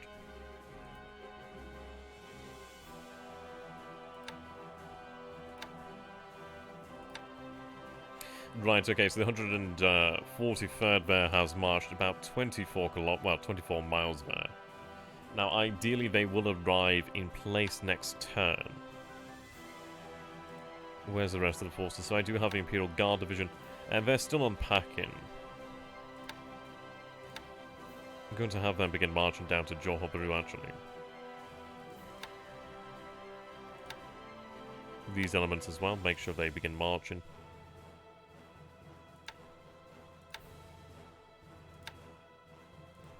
There we go. At least we'll have a pretty decent amount of planning bonus by the time we arrive there. And we'll be able to have the headquarters there as well. So obviously by the time we actually get to the point of securing Johor Bahru, I mean, maybe we'll catch some men there at Johor Bahru. I sincerely doubt we'll be able to catch them all, unfortunately. It would have been quite the coup had we been able to do so, but due to the fact that we did experience delays on the rail line, like that one unit here did massively delay me, unfortunately. But this is the way the cookie crumbles there, really. We can only advance at the rate that we can advance at, but there's not particularly much I can do about that. I did know about that unit, and yeah, it did come to kick me in the ass. Right, additional TIE units to be moving north as well. So we'll be able to begin moving against these bases over here as well. Which is not exactly essential, but it will be nice to establish some bases on this side of the Andaman Sea. So we do eventually secure control of Singapore, and I can actually, via the house rules, begin to move up here with ships. Then that'll be quite nice. I think what we'll be looking at doing then is potentially moving across here with maybe the paratroopers around. It depends really. I'm going to have to run a lot of reconnaissance to figure out how we're going to use the paratroopers over here of the Yokosuka 3rd SLF against assets in Sumatra. We'll see. Okay. So they're going to go for a deliberate attack there.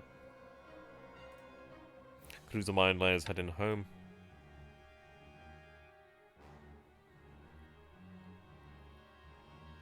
Right, what are you doing here? So you were loading supplies there for the 48th Division? Oh, you are. Okay, you've finished. That's good. Right, what I'm going to do here then. So you're still expanding the airfield. I suppose size 10 airfield is okay. And it'll be a size 9 next, so maybe I'll leave it and save the supplies, or I don't know. It wouldn't be a bad idea to have a size 10 airfield over here at Formosa. Inevitably in the future, should the war turn against us, Formosa will become an important asset to actually have towards actually controlling the East China Sea and the South China Sea to a degree. At least, not terribly much, but at least it is something. We'll be more so trying to actually control the island of Okinawa. When we eventually get to that point in, I don't know, maybe like 2022, something like that.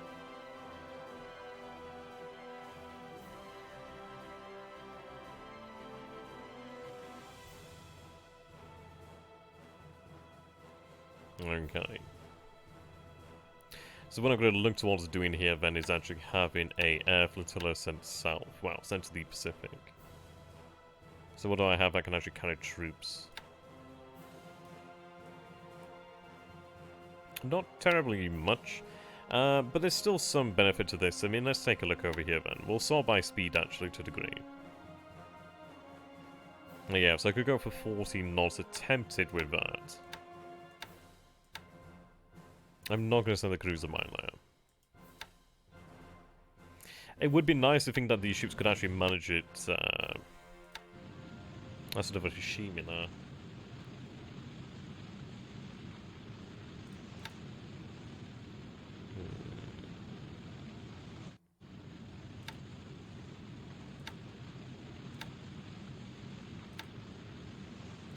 Okay.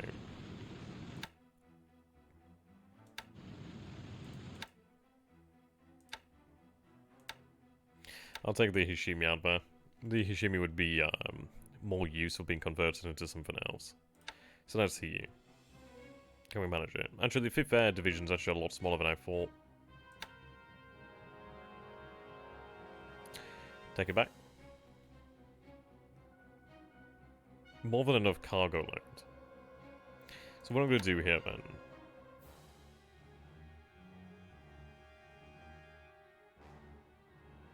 Interesting. Use all ships.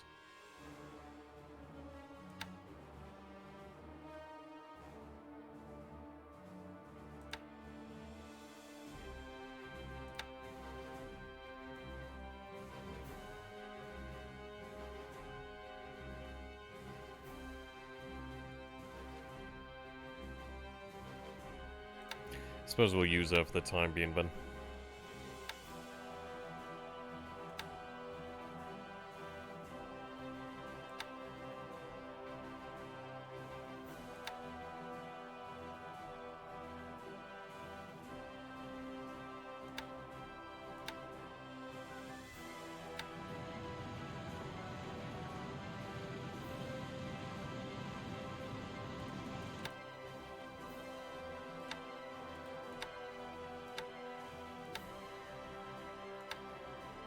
Okay.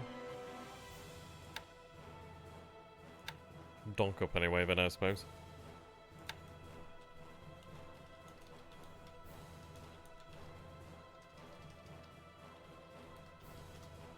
Yeah, so what we can do then is, once this is obviously loaded up, is we can have this move south alongside the Kiriputai, not the baby Kiriputai. Ultimately, they could be used to garrison either Rabaul, probably Rabaul, as Rabaul obviously would help to control this end of the Solomon Sea, the Bismarck Sea, obviously quite well, and obviously this way over here as well. I do wish we had had the bloody shock attack at Rabaul. I don't know why it was an allied bombardment attack, but either way, we'll take it next turn. There's absolutely no hope there for the Rabaul defenders. Ideally, with such a strong shock attack, we can actually force the force there to either surrender or just basically annihilate it from the field, which would be quite handy. Would be quite handy. Okay. The Iceycrome, which is more than likely doomed. I'll hold out for hope that maybe she survives. As far as it goes for here, though, all we have now is just supplier board. What I'm going to do then is actually return. I could leave her here. And I think I will do. If she lives, she lives. If she dies, she dies. Which is not going to slow down the rest of the task force. Okay, remain on station. Okay, the task force is going to head back to truck. I mean, it's one of those, isn't it, really? We'll definitely take the base next time, but I don't want to be taking any chances here. So what I'm going to do then is begin the process of heading out of here. So we could sail for about a day out of position, see what happens, because I've always got to bear in mind that some response is probably underway. I don't know what he might be doing, but he's probably doing something. He's probably not going to just allow this to happen. Like, for example, over here on the forward, we've obviously seen a large amount of actual bloody submarines, haven't we? So we're going to bear that in mind. Now then.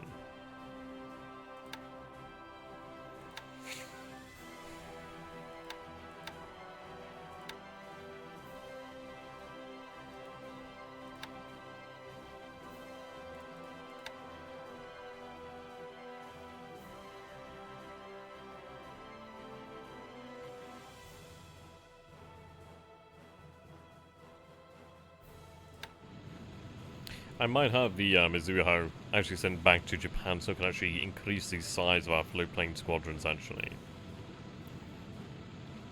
Eventually she will be converted into a light carrier as well.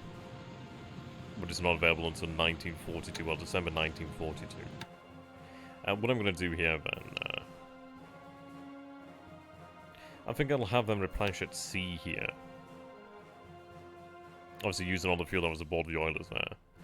So what I'm going to say then is have them return to truck. There we go. It would be nice to have the Mizuho. I don't know, maybe. Do we keep it on the station? It would give the Kitaputai additional seaplane assets, but then again, I do think it would be worthwhile to have them spread out. But if we do have her sent back to Japan, I believe she's one of the actual original starting seaplane carriers, well, cruisers. So we should actually be able to use her to expand our floatplane squadrons massively. Which would be very good. Honestly, we'd be able to cover the proximity of Japan far easier. But for the most part, I'd be able to have like more floatplanes, more floatplane pilots training. So there's a lot of benefits to doing something like that. So I think we'll do that. Who knows? We might find another use for them. They could potentially be with the Baby Kid Putai, but I believe there's one already there. It's hard to say, really. Hard to say. I think we'll just have them sent north. You want to use the Chitose and Chiyoda for floatplane besides not Mizuho. Are they not able to do it with Mizuho? That's unfortunate. Okay, so what we'll do then is we'll have her sent north, and so Mizuho can actually replace the seaplane cruiser with the Baby Kitaputai. I was 20, okay, 24, okay.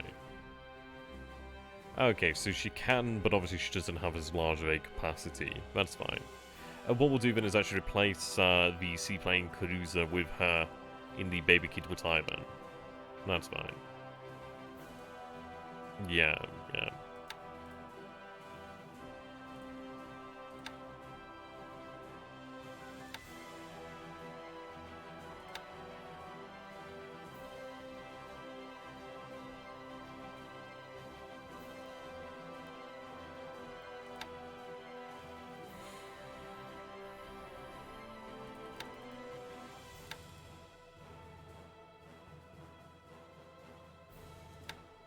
They shouldn't be running ASW.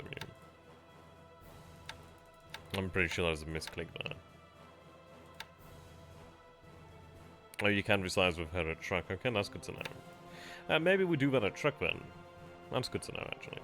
Yeah, it would be actually, yeah, it would be quite important around here. Okay, that's very good information then. Thank you, man. Okay, 25% here. 758 naval support. 4,490 rearm level.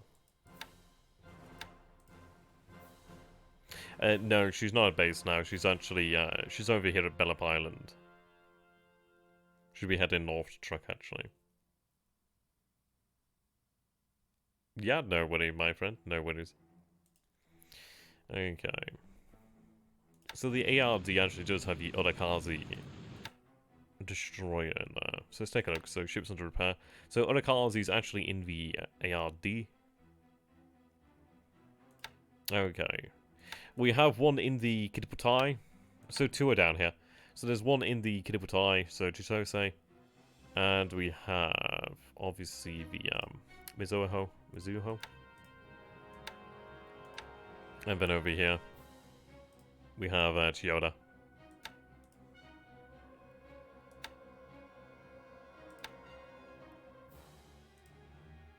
Okay, replenishment tankers are loading fuel, that's good to see. I'm gonna have them dock up.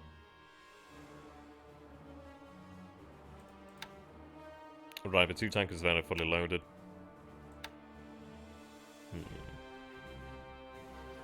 Right, and have you disband while you're here. Show me the air group so Mizuho. Okay, yep, sure.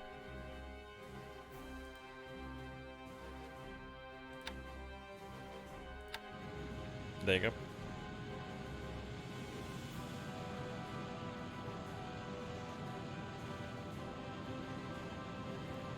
I believe that we do have one of the actual air groups on Luganville.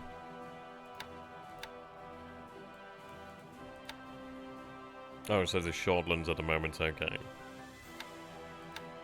So obviously she's over here, then the other squadron. Gonna have her join up later.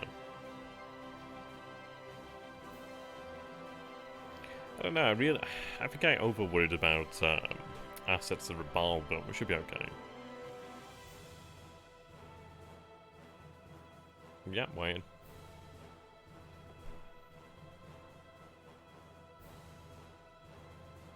The other group aboard the other seaplane cruisers or the one aboard Mizuho.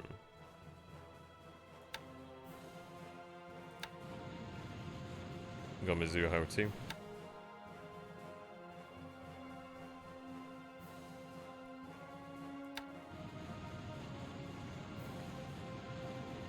Oh, the 1A, okay.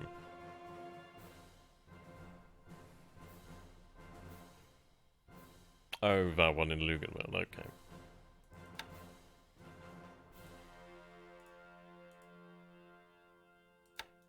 Yeah, there's one over here.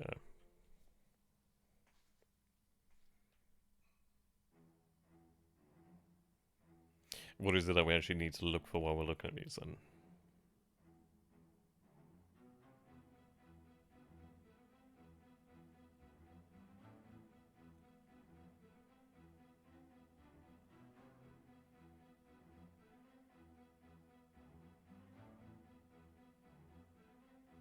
Alright, you look to see if she's damaged, okay.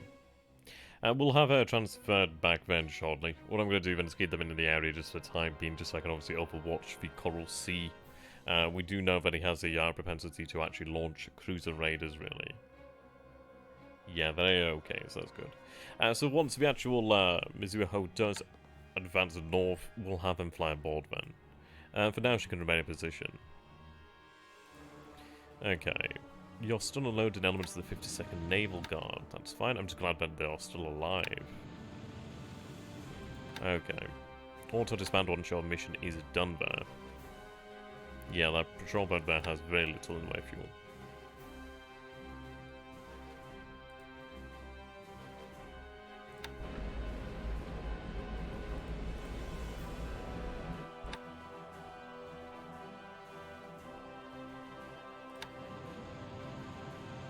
I mean, that's a decent amount of endurance around the Arabian Maroon. So that's not bad at all, really. Okay. So, let's take a look at the submarines around here at Fiji. You're getting a bit low there. Yeah, you're very low. You're quite healthy, actually. Right. Now, the issue is he obviously does have... I've read through it, but obviously it was some time ago, so I don't expect him to remember much in the way there. I'll look for it at some point in the future, though, again. So indeed, so we do see that he does obviously have the cruiser force there. So if we remember correctly, there was 2 destroyers, 2 heavy cruisers, 2 light cruisers. So definitely quite the threatening force, but I'm not too particularly keen on being depth charged. So let's go ahead and take a look at the actual terrain here. Well, the actual state of the... yeah, so deep oceans over here is going to work out fine. Okay, I'll have to take a look at that in the future then. Right, what I'm going to do then is patrol this area here.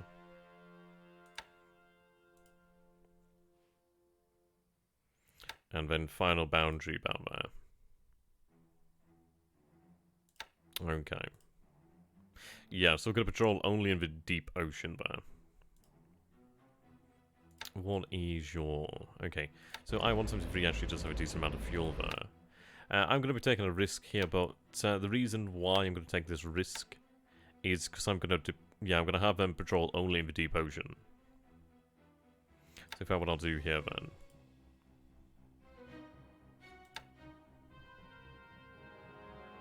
Let's see, can I do that? Yeah, that's what I want. You're not bad for the time being.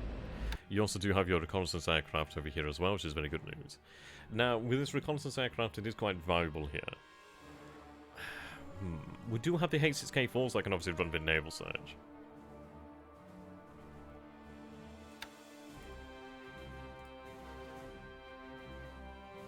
Yeah, that's a very nice looking squadron, about 18 aircraft.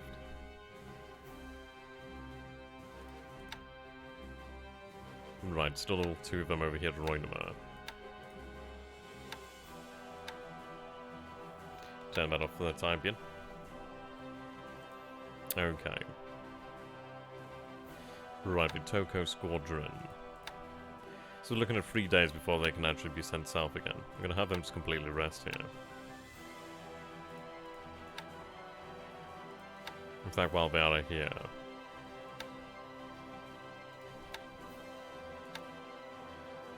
Right, how are they looking?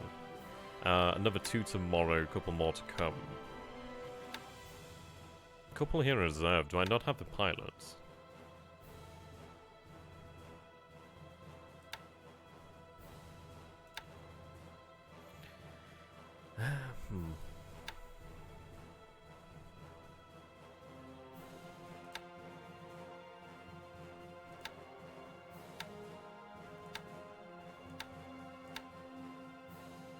No, great possible, that's a shame. I was considering actually having them just demoted down to G3M2s just to actually combine the squadron there. But I suppose obviously we'll just have to upgrade the squadron to G4M1s in the future. I mean, it's a little bit of extra range, so it is worthwhile. I just wish it was all one squadron really, rather than 2 separate ones. A bit of a pain in the arse there, really. But well, it's not too bad. They're going to continue training at any rate.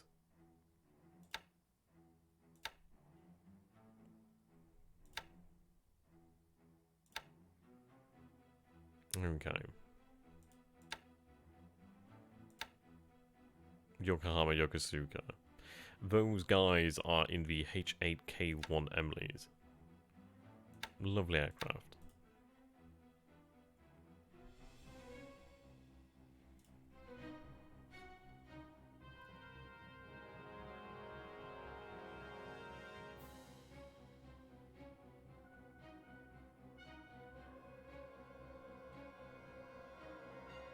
Yeah. Don't worry there, Monkey, you jumped in the gun there a little bit. When I was talking about the reconnaissance, I'm going to have the naval search from the actual H6K4s around here. What I was considering is actually having the submarine I-21 using her float plane to run reconnaissance over the actual airbase of Suva, well, over the base of Suva. Reason being, obviously, I'd like to take a look at what aircraft he might actually have there. But I don't think it's potentially, I don't know, might be worthwhile, might not be worthwhile. I'll go ahead and give it a go, I suppose. Hopes for note, I suppose. It would be good to sort of have an idea of what aircraft we can expect there, so I suppose we'll run that. She'll continue to patrol these deep waters here then, that's fine. Glenn is more valuable than Single of the other type. More likely to die, okay.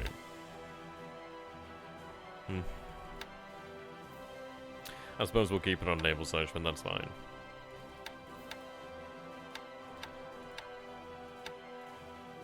There we go.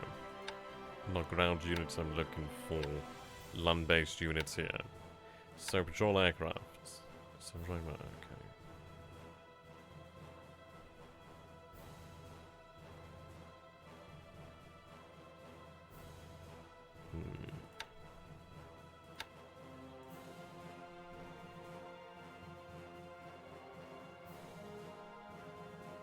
Okay, so have it, maybe we can do that. We could have her sent back to truck, actually. Have it changed over to, well, I don't know. Then again, the issue is that is, I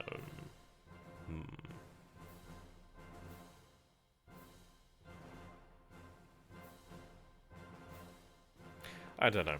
I might have to ask the historical gamer about that one, whether he considers it gamey or not. I'll have to ask him about that. So what I'll do then in the meantime is obviously look towards moving her further afield then, so it's not taken out by the combat air patrol.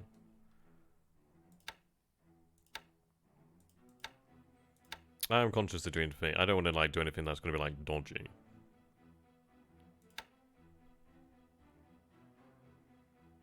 Okay. Heavy patrol of this area here. A little bit further away. Not terribly much so, but still a little bit more. Right. Could you make... Well, no, you're not going to be able to make it. There's no point even checking. You're going to just about make it there. Right. I'm going to have you return to truck, not to mention the fact that you are damaged here. Clear. And yes, return to truck.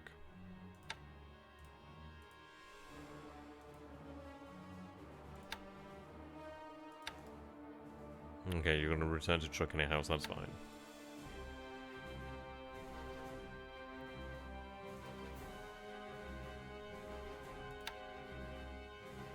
I need some fuel sent down here to either Luganville or Espiritu Santo. Well, to Luganville or Noumea, I should say.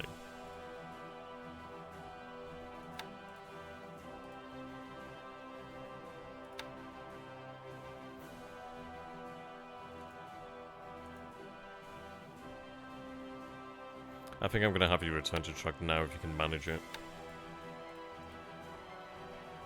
You can remain on station longer. Not terribly much longer. But a little bit longer anyhow.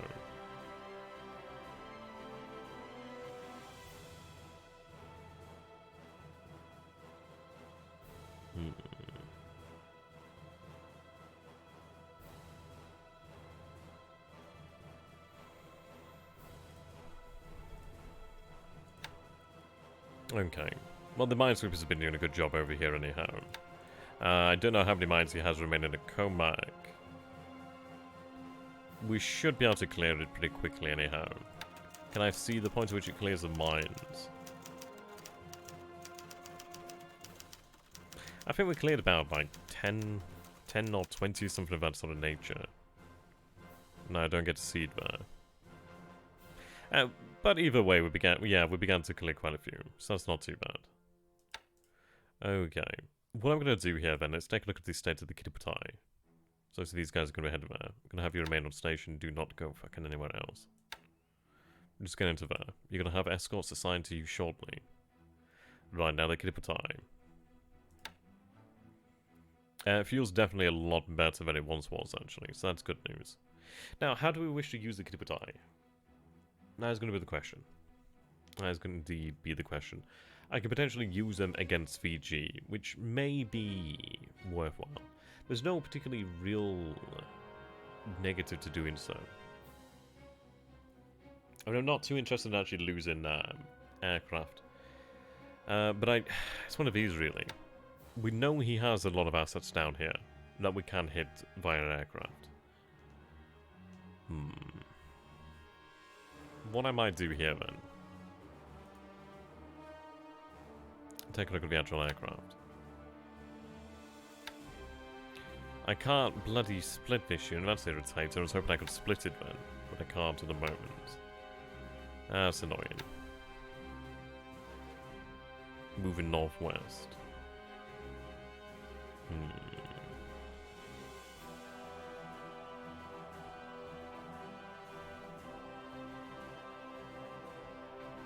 I mean, it wouldn't be a bad thing to actually knock out this strike force over here. It would make things far easier on me. But is it worth our time? I mean, we could head over here to Australia. I don't know where his actual cruisers are. They could have actually even headed down here to Auckland. But they're not going to be a threat for a while.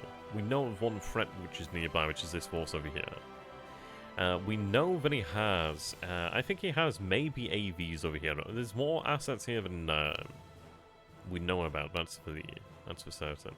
So it might be worthwhile. It's a very short cruise there towards Fiji. Potentially we do use them now. Our forces over at Rabaul are underway. Had the base actually been captured this turn, then I would have considered other assets. I do have another oiler down here. Okay. Yep, there we go. We've got mine cover force over here. Still love the irony there. See, this is what amuses me as well. Like, every time I talk about the Marshall's Island, like, that is legitimately my name. So, not islands, obviously. I'm not second-named islands. It does amuse me somewhat, slightly. Okay, did you actually ever join onwards? There's a different force. I think that was a different force, wasn't it? How many ships do I actually have in here? Yeah, so they did join up. Okay, so we've still got another force over here. This one might be worthwhile to actually keep down here at Tulagi or the Shortlands, actually. Just some sort of security in this local area. You're heading back there. Okay. Submarines are heading back as well. Low on fuel, but ideally you should be able to manage it. Yeah, these ships are heading back from Tarawa. At the end of the day, it's better that they actually make it back from Tarawa than having been destroyed. Okay. I'm just going to cancel that, actually. God damn it. Ah! There we go.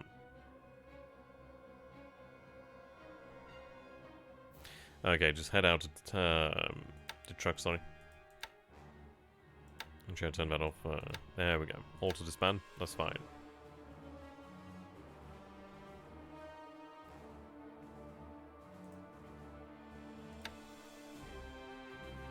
I just want to check on something, actually. So it wouldn't be possible here at the moment. There's a lot of supply here at Quenchulane. Yeah, these patrol boats are heading back here. Right, I'm just going to have you disband into the actual port here for the time being. You're still loading up. Just patrol boats here, then okay. What I am going to do then is meet the Nagato. So follow.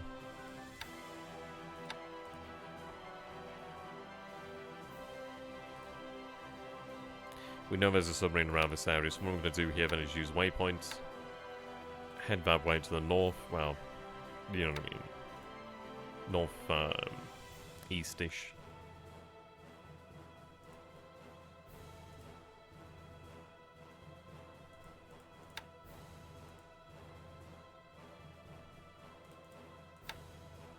Okay.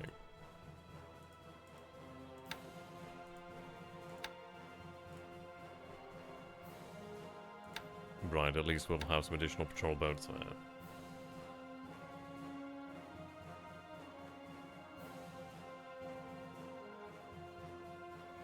Okay, so, I mean, this is it. The Nagato can't really afford her to be torpedoed.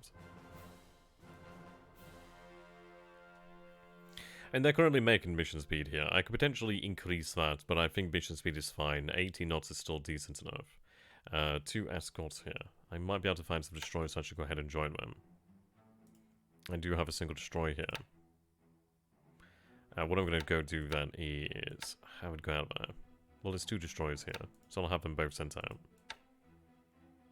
Okay, there we go. So go meet the task force over here.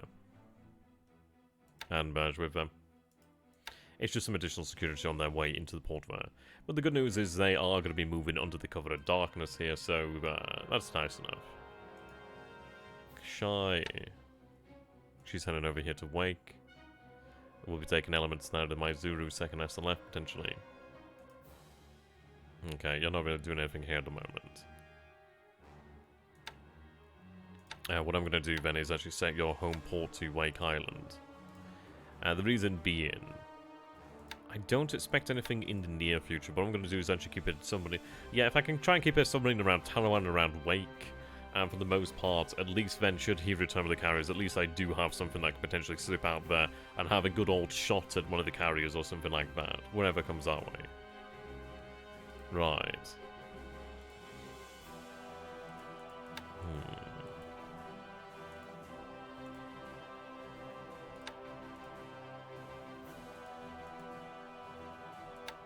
We'll have a pop.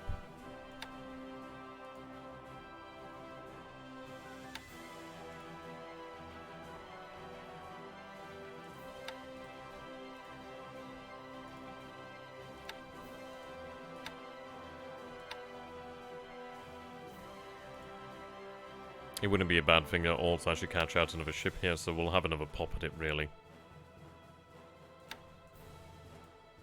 But everybody else is going to be heading back.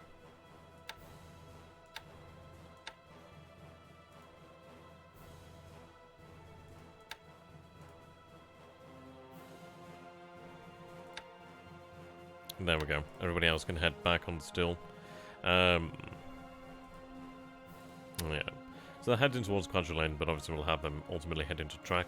Once I do have some more patrol boats over here, obviously these ones that are moving over there, or whichever else comes first, then I can obviously have a tanker sent in there to Quadriline. Okay. So, you're heading back to track. Yeah, we'll get about this position here. We'll see what goes on next turn. Obviously, the base will fall. What I'll potentially do then... I mean, it depends, really. I need to have a strong escort for the actual forces, but obviously the escort of the actual landed force does need to go ahead and rearm. But we'll go ahead and look here, because I do have... Yeah, the Mutsu. So I think what we'll do here then is our forces will meet up around this sort of area. What I can do then is actually have a couple of the actual... destroyers go in here and escort the Mutsu. Then I can actually keep the Mutsu over here for the time being. What is the size of the port? The port is a size 3. I don't know if she'd be able to be docked there. I don't think so. Do I have anything to compare it to? Let's take a look at the size of the Mutsu. She's 10... No, that's the Aoba. I was going to say she's bloody light, isn't she? Mutsu, fuck yeah. 42,000 tons. Yeah, that is a big old beastie. Yeah, she's more than likely not going to be able to dock there. So it does lead me to think then, is it worthwhile having her built up this way? I could potentially have her go and join the Kiributai, to be honest. And it's a shame, obviously, that she can't keep up with the actual fleet carriers as such, but then again, it might be a case of having her with them. I don't think the Kiributai really has much in the way of need for speed at this moment in time. We're mostly going to be operating behind our own islands, behind our own airfields, really.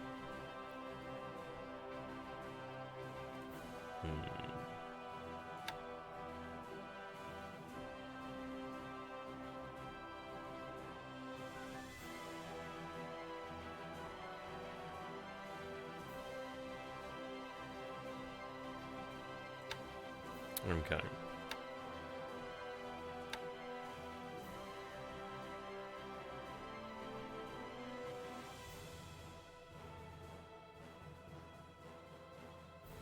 I mean, is it worth keeping the Kiributai on station another day? Maybe. It depends, really. It does really depend.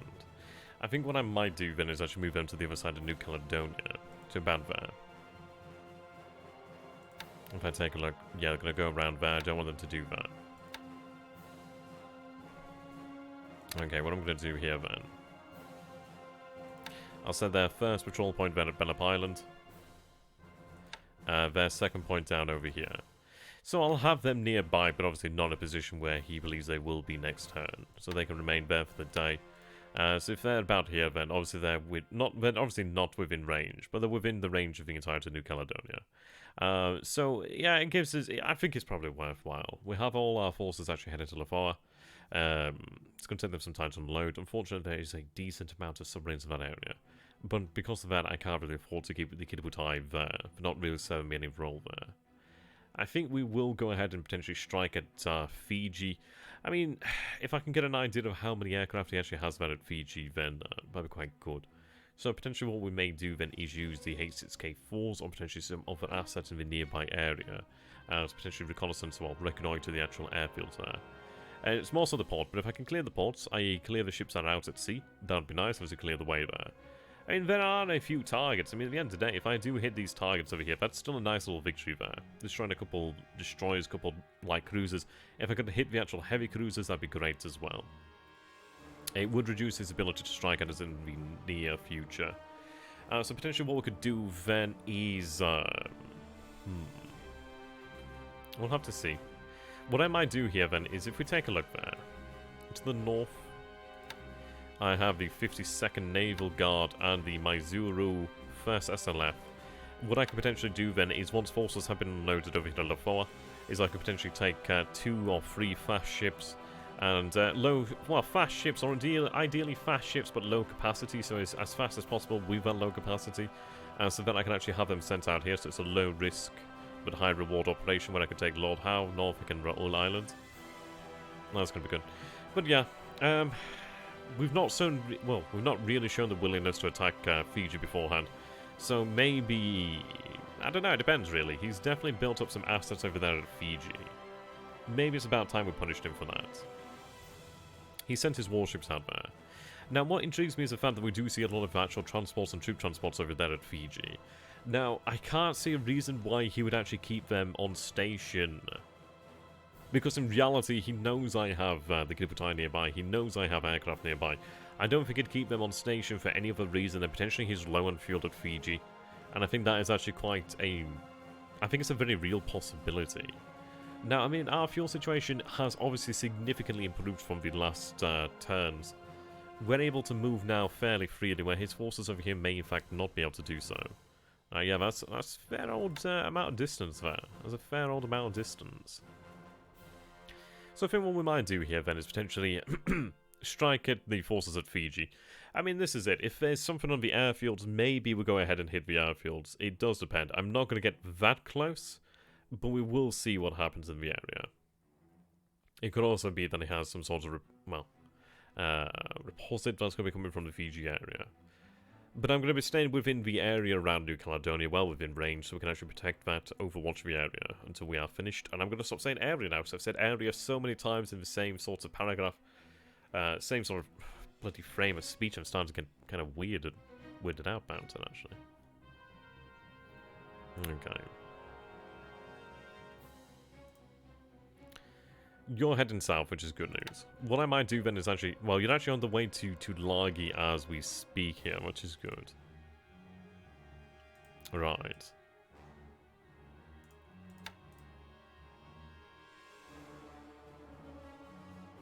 I tell you what we're going to do here then is meet the oiler. And merge. It's better to give him more security than less security, so we'll give him that extra security there. So what I can do then is actually, once we do have the replenishment task force in Japanese waters, moving up north across the Coral Sea.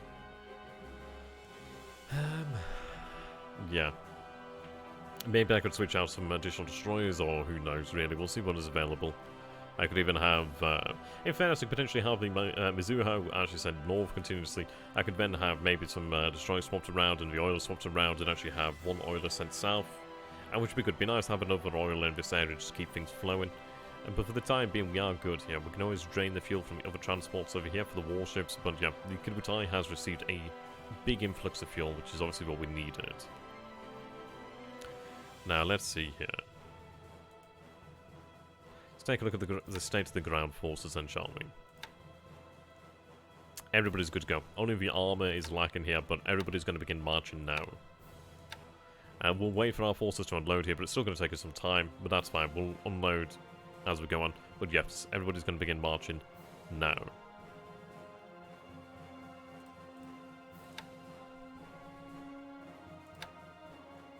I really don't understand why not everybody's going to follow here.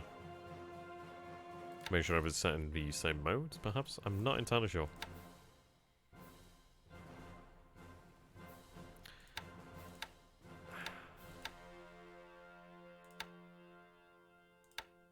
Okay, I'm kind of confused there.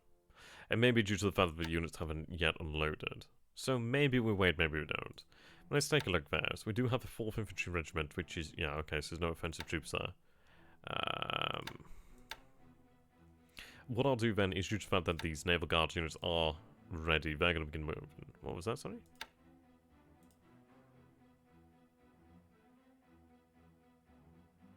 What?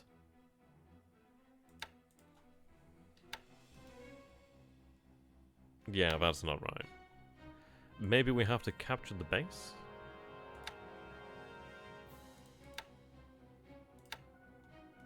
I think I might actually have to capture the base. Okay, sure. That's the only way I can... Yeah, I mean, technically, it's still allied, so... That's very odd there. I'm surprised that we didn't take it. Okay, a little bit of an oversight there, so I guess we'll remain in place for the time being, then. That's fine. Take the dot base, and then we'll be able to move on. At least we have another turn of men actually gathering together, so that's not too bad. Yep, the mine sweepers are going to continue their task over here. So very glad that we brought the W7. So very glad that we brought the W8. Very handy. Very useful. And their use is just, yeah, it continues to be exceptional. Okay. Fuel's getting a little bit low over here, so what I'm going to do then is actually make sure that they are set to Bombardoir.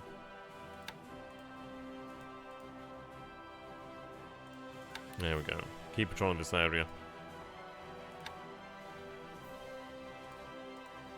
I suppose I do have a little bit more leniency with these submarines, but still we don't want to be pushing it too much.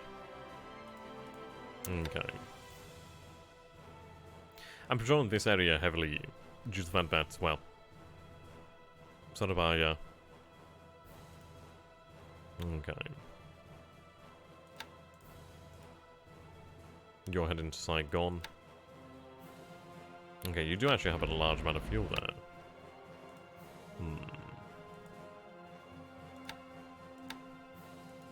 there. Patrol more so out in the Java Sea itself. Ideally trying to shake off some of that detection there. Okay, so our forces will be loading here. When are we going to see these super aircraft carriers? Well, the largest carrier that we're going to see here, we're not going to see the Shinano. We're never going to see the Shinano, mostly because she's a waste of time. And I know somebody's going to be thinking here in the chat, oh, he says the Shinano's a waste of time, so why is he building a Yamato and Musashi? Because I want to. Okay, let's take a look here then.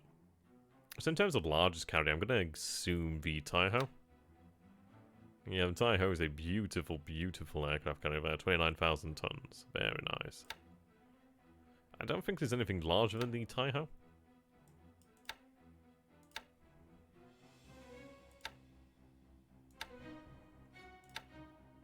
Yeah, it's a shame that we didn't have more Taihos.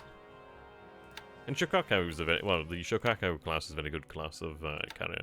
It's just the design problems of the Japanese, really. They weren't really designed to actually take hits, were they? Just like lots of little daft things.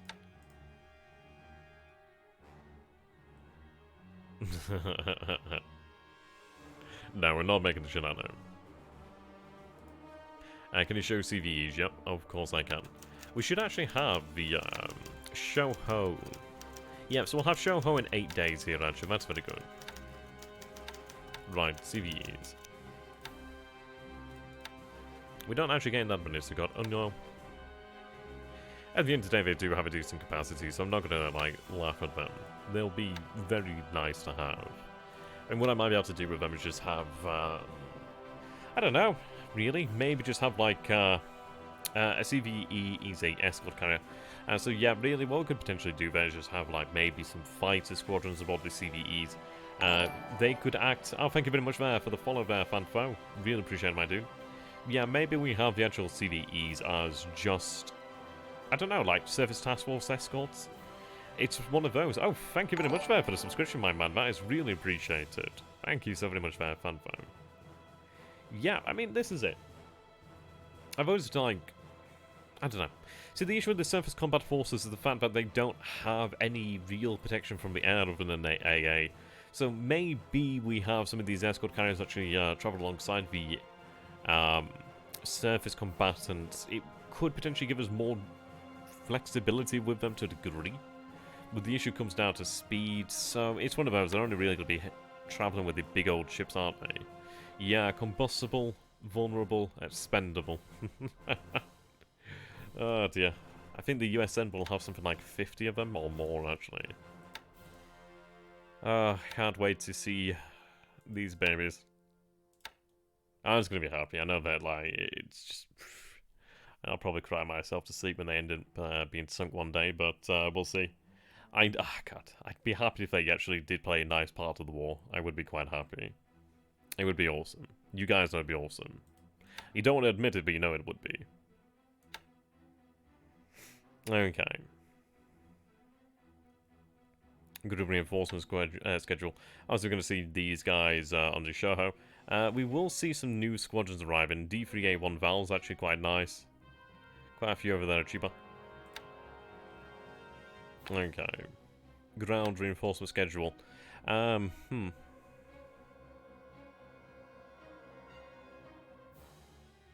Okay, I don't know why it's telling me about the 4th Division. I'm already quite aware of that.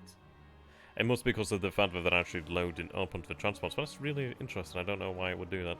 Okay, so I'll have the 23rd Independent Engineer Regiment here in 7 days. Fantastic. Now they're attached to General Defense Army, so maybe I could have them released in the future, but that'd be a very nice unit there. Additional artillery over here at Tokyo. Yeah, additional units over here in Japan. I will receive the 52nd Infantry Brigade here and the 58th Infantry Brigade at Shanghai. Yeah, actually quite a lot of forces will arrive in the next 2 weeks here, actually. Yeah, I probably would. You know, I actually would, so... Yeah. Controversial opinion, but I actually would.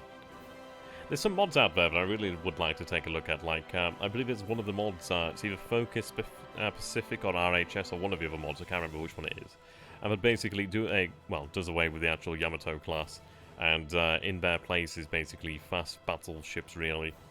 So I think it's like the Amagi class battlecruiser, or something like that sort of nature. But some other class, or is it Otari, Ominato? I can't remember. I can't remember exactly what it is. It's one of the mods there, but it is interesting. But indeed, okay.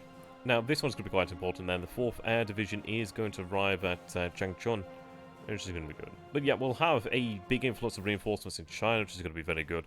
Plenty of engineers as well, which is always very nice. I'll be able to use them elsewhere. Now, speaking of engineers, eyes and ears. Right, I'm sure birds moving around here. That's good to see. What are these guys doing besides jackal? I may have to have them set to AI control, actually, make sure that they actually continuously move around here.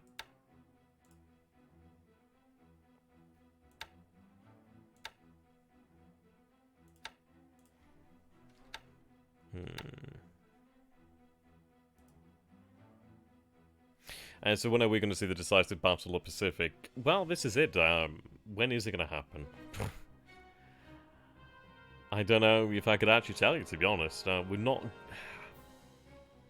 I don't know. It's a very interesting question, really, isn't it? Because at the end of the day, it's one of these of, well, I do have the power advantage at the moment in terms of carriers. But it's one of those things of, if I lose a single carrier, or if I really receive damage to one of my carriers, the damage there to me is greater than him losing a single carrier, if you understand me. Like, for us to actually come out on top, we'd have to really score a solid, decisive, and ultimately clean victory over his carriers. And what I mean by that is basically we'd have to get in there and destroy them all, ideally without any response against our own carriers. That would be the ultimate decisive victory there in a carrier engagement, to not receive any damage in reply. So the way I'm going to attempt to approach anything regarding carrier battles is, so for example, we do have the islands over here of the Marshals. Obviously we do have Kwajalein and we have Noumea. And we have plenty of other airfields around here, such as Nuatok, Ponape, Jonot, and these other islands I can't really pronounce. What I've been looking towards doing is actually having ground-based aircraft on those islands acting as unsinkable aircraft carriers. More so in the fact of actually identifying the threat from the enemy aircraft carriers, and also in the fact of actually soaking up some of the actual attacks from the enemy aircraft carriers. Ideally then the Kitabutai would come in undetected and be able to deliver a decisive blow against the prior detected American CV task force. Ideally with additional support as well to aid them in that mission from the island bases. It's interesting really. And yeah, plenty that could go wrong. It's one of those things, I think if you go out actively seeking carrier battle, then bad things can happen. Bad things can happen either way, but that's kind of my views on it. I mean, is it cautious? Yes, it is cautious. But the thing is, I don't want to lose carriers. I want to make sure that the Kitabutai remains as relevant for as long as possible, really. As they do give me that striking power. Of course, he's got a lot of striking power in of itself in, obviously, the USM carriers. But at least by having the Kitabutai, it does check him to a degree, as he obviously has to consider them a relevant matter throughout the war. And especially as during the first 6 months of the war here in Phase 1, we will be able to more or less unchecked expand over this way. After the first 6 months is when the USN and the USI really starts beginning to gear up. And begins to counterattack, or begin the process of counterattacking. I'd like to have them alive to fight that. You'll fight against the clock here, though, because he's going to catch up. Yeah, the thing is, he's going to catch up, but he's going to catch up regardless of what I do with the Kitabutai. And if I lose any of the Kitabutai, I'm not going to be able to replace that for a long time. Nor really ever. I mean, I could have another carrier, but I'm not going to have the same number of carriers that I would have. Yeah, I mean, I lost a lot of zeros on the first day of the war, unfortunately. I mean, that was a massive newbie mistake of mine, actually having the A6M2 zeros as such a strafe.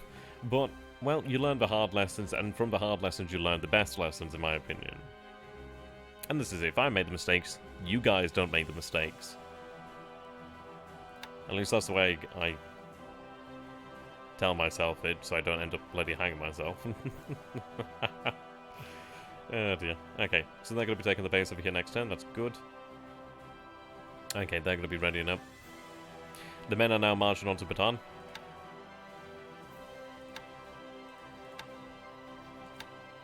Right, there we go.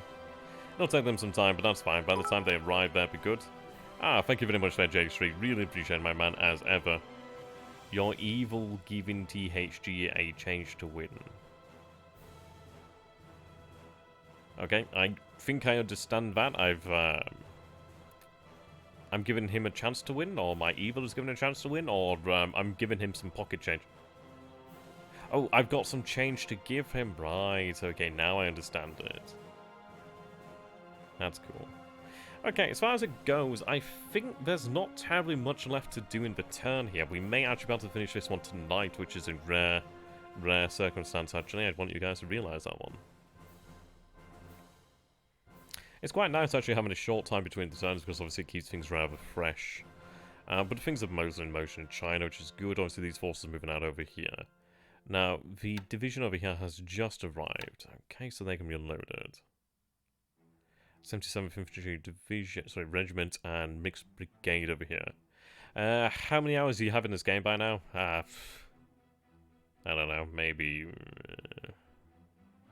300, 400 maybe? I don't know, actually.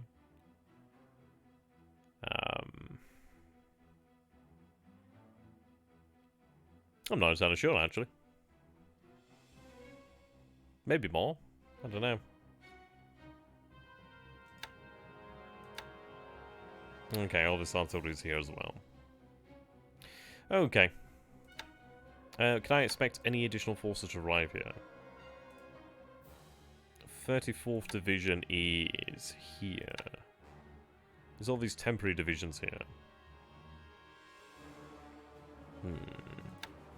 Oh, this is the 34th, isn't it? Oh, fantastic. So they can actually begin to rest now.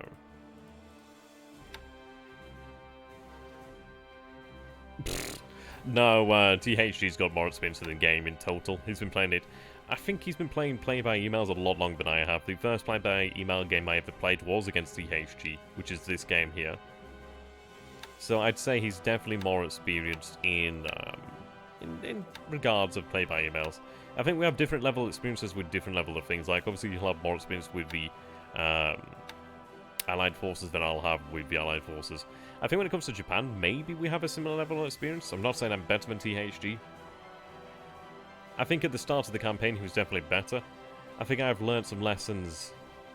It's one of those things like how do you actually test yourself against him? But at the end of the day, I think he's a very competent player, and I think he's a very admirable player to play against. I've got nothing but praise for him. Except when he teases me like a son of a bitch, and then it just stings. Stings real bad. Okay, 4th Brigade's over here.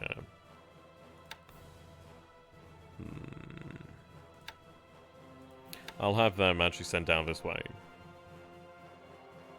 I can't respect the competition.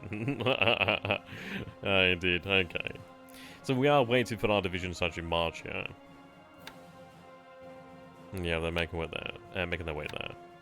So these forces are going to be put into rest mode here. And there we go. And should keep you on combat.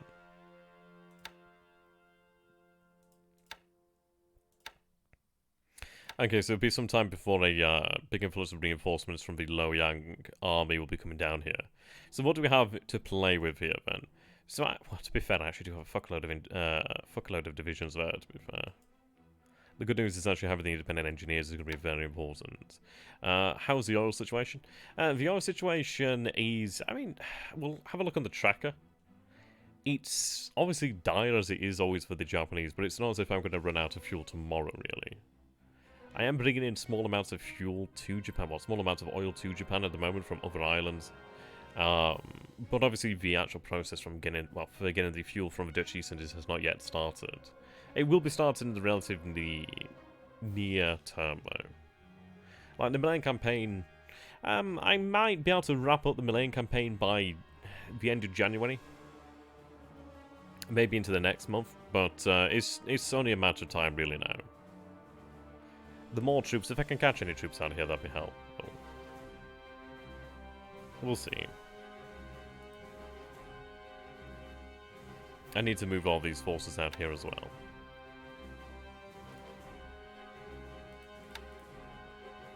Yeah, once we have the airfield headquarters over here, what I could consider doing is having KI-43s actually escort them to attack the port of Rangoon. At least the ship in there of Rangoon. Okay, these forces over here, what are they going to be doing?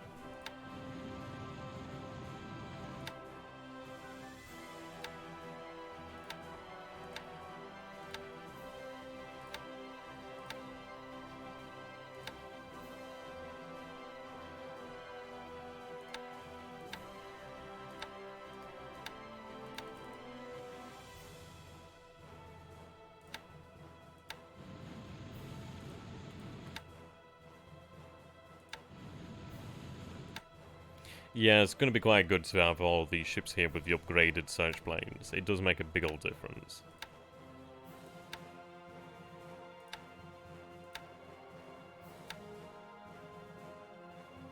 Okay.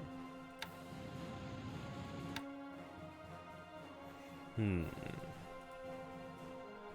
I do have 10 ships there. I mean, that would be quite a effective Surface Task Force. Well, Surface Task Force, I could obviously have that as 2 task forces, where I could obviously have like 1 heavy cruiser and 4 destroyers, or I could just keep them here together with 2 heavy cruisers and 8 destroyers. So it's one of those as to, I don't know, really, what do I want to be doing with them?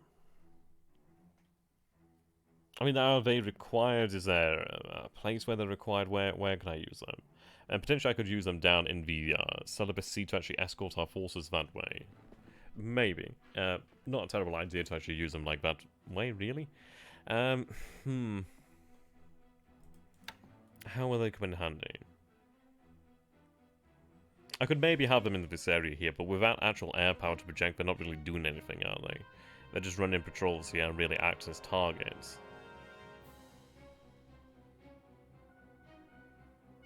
What I could do then is actually have them make their way to Babal Dawab, where they could actually do more there. Or I could keep them in this general area to make sure I do actually have some surface assets just available. Hard to say. Really hard to say how I want to use them.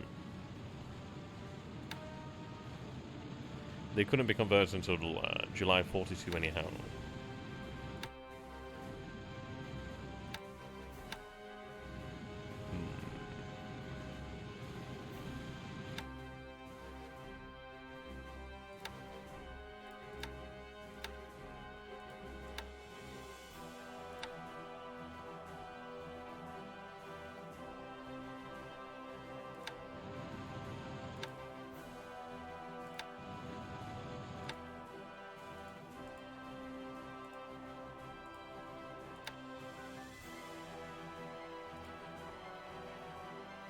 Yeah, I mean, we do have a fair amount of destroyers up over this way, really.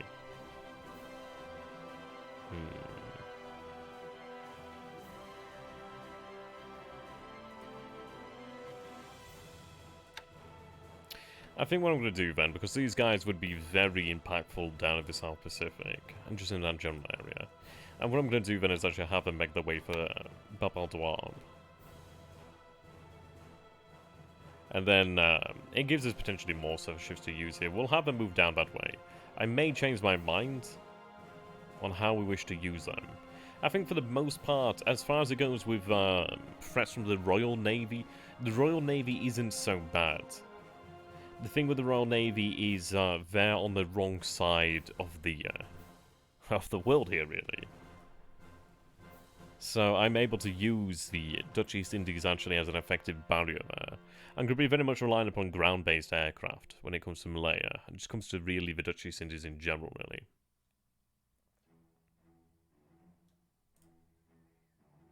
Okay.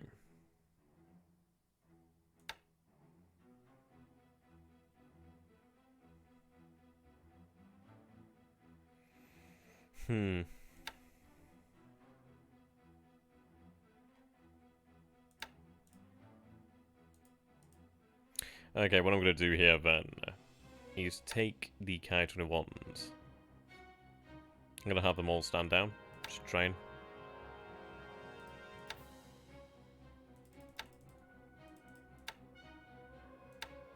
Right, all level bombers are to train. Okay.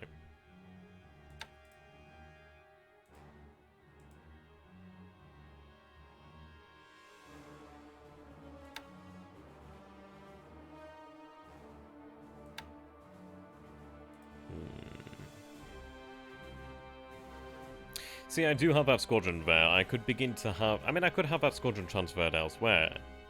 I could have it transferred over here to Bangkok, where I could actually use it alongside the G3M2s there to actually target his ship in there in the Andaman Sea. Which... it's one of these, really. Like, what impact is it really going to have over that area? Not terrifically much there. Too bad Rule the Waves 2 doesn't have multiplayer. Would be fun to watch XTRG, Tortugan, and DH going head to head. Yeah, that'd be kind of cool, actually. I can imagine I'd probably come up with the designs that on paper look okay and in reality just turn out to be absolute trash. But will I ever repent? No, I will never repent.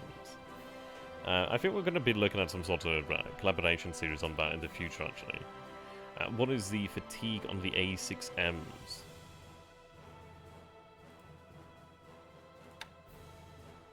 These guys have 10 fatigue.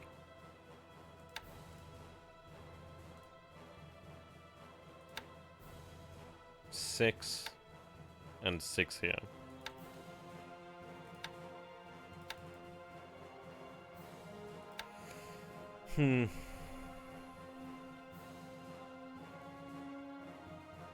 I mean, it's one of these, really. I've got control of the air, really. I know it doesn't seem like it, but obviously he's not conducting offensive missions against me. Granted, I say that as obviously he did strike against Mersing. But as far as it goes, it's one of these, like, I could fight... I don't know, it's one of these, I could fight him over the skies of Singapore. But in reality, I'm fighting him on his home turf, then, aren't I? He's going to have the advantage of AA, he's going to have the advantage, obviously, he's only got to, like, literally fall to the ground and he's on his airfield. So I'll wait for my actual men to arrive at Singapore, at which point I imagine he's probably going to be shipping out his aircraft there anyhow. And when I can actually challenge him on the ground and really give him an actual thing of, oh, shite, if I don't move out of here, he's obviously going to be able to take this airbase in time and my aircraft will be lost. So we'll see. I'd like to fight them elsewhere. I'd like to not actually just use my own aircraft just to use them for really not very much.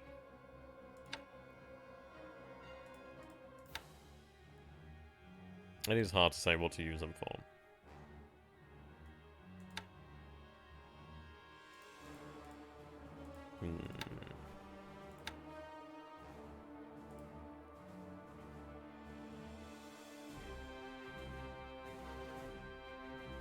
And I might even consider actually moving the KI-43 squadron out into the Pacific, to be honest. We could have some zeros moved out of... I mean, we could potentially have some zeros moved over to Babal Dawab, actually. Maybe elsewhere.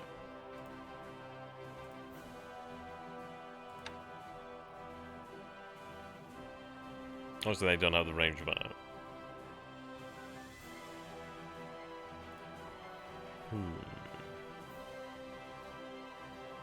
Yeah, it's going to be a shock attack because it's an island, so it's obviously going to be a very, very deadly one. Which is why we have to make sure that everything is sent across at the same time.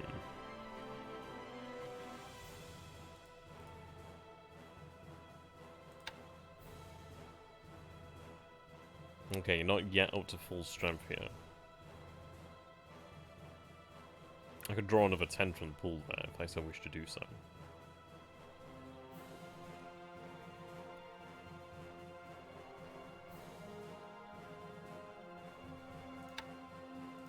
And they do have decent range with the drop tanks. I'm not going to say that they don't. I mean, 12 hexes of range, obviously, with the extended is still pretty admirable. They're not quite A6 of 2 zeros, obviously, they don't have the cannons. But they do have at least 2 HMGs, so that's still at least something. I don't know. I might have them shipped out to the Pacific, to be honest. It wouldn't be a bad thing to have another fighter squadron out that way that has decent range. Like, the thing is, the naval aircraft really have to stay with the carriers. I don't really need these KI-43s here. We do have additional KI-43s. I could potentially have them even sent to the Philippines, or I could have them sent to China. It's actually quite a few options that we have here. But then again, when it comes to China, what am I really gaining from bombing him? Not particularly massive amounts. Not quite yet, anyhow. We'll see. But I don't know.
Okay, I'll take it.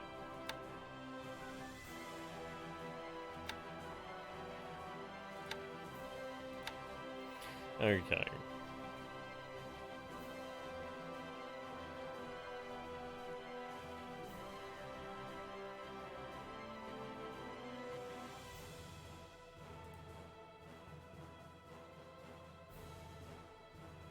So I don't have range to reach Clark. What the hell?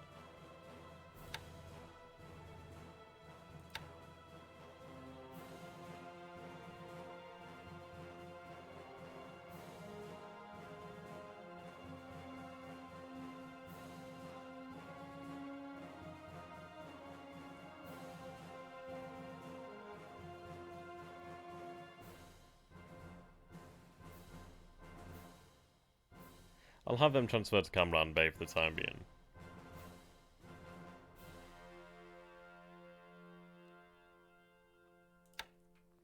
Okay.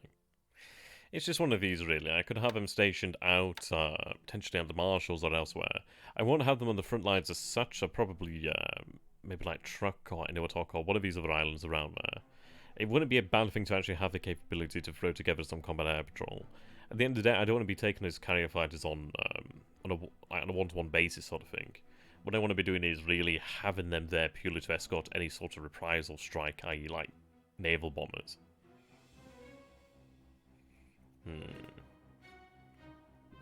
Excuse me. Okay. Toja's running escorts. What we'll do then is just run combat air patrol over just the base here.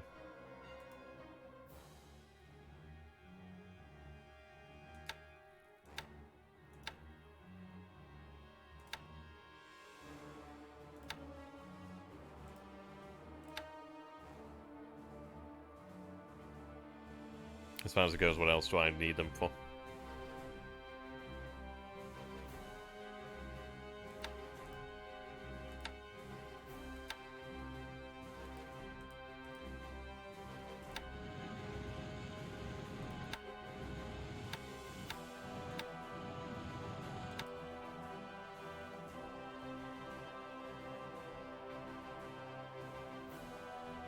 See, the A5M4 squadrons are carrier capable, but they're not carrier trained.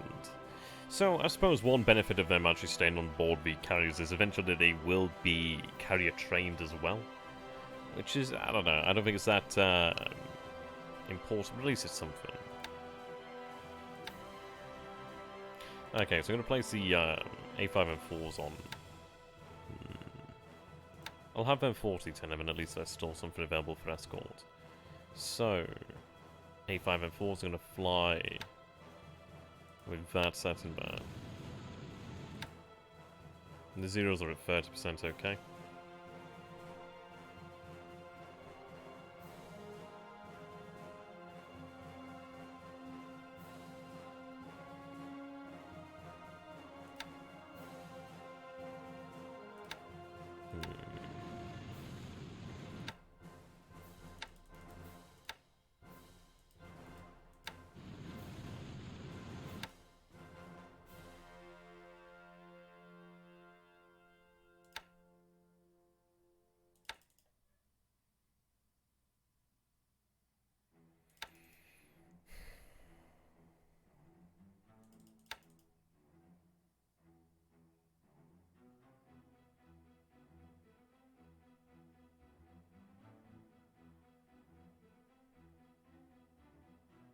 These bombs are still quite devastating.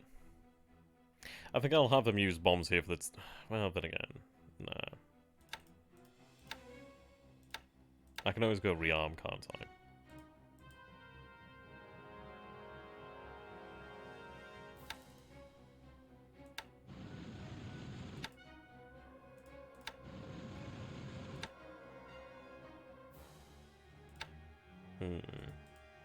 And again, if I have said, yeah, if they're set like that, then they'll obviously just use bombs if they don't have the torpedoes due to that range. So that's fine, we'll keep it as is then. Okay.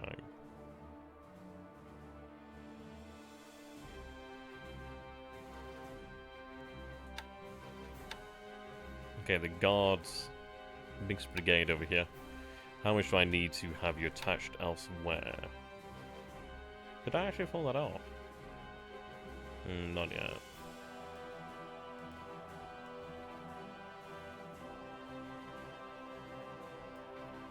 Okay, we're not too far off there, so I need 770 points there to change their headquarters. Will not too far until I can actually do that then. Not too far. I mean, the morale there of the actual division, well, of the actual brigade there is 99. Experience is only 60, but the morale there is pretty damn good. Okay. I think we're more or less okay.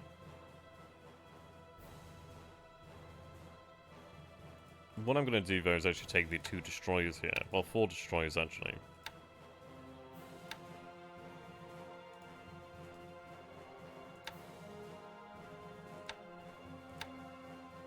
They'll go and patrol this area here. At least they'll be able to reach that area pretty quickly.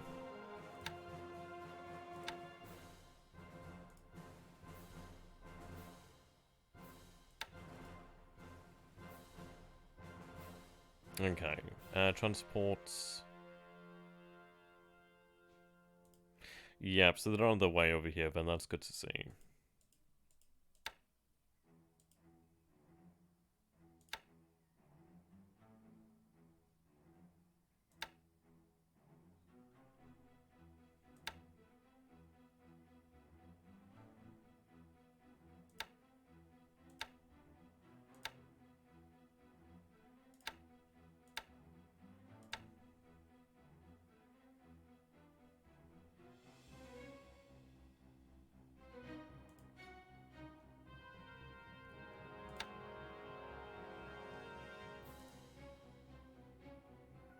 Try and random it up a bit.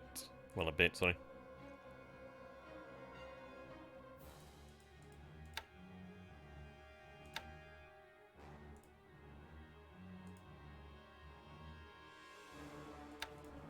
Okay, so we'll soon be able to load up the engineers over here, which will be good.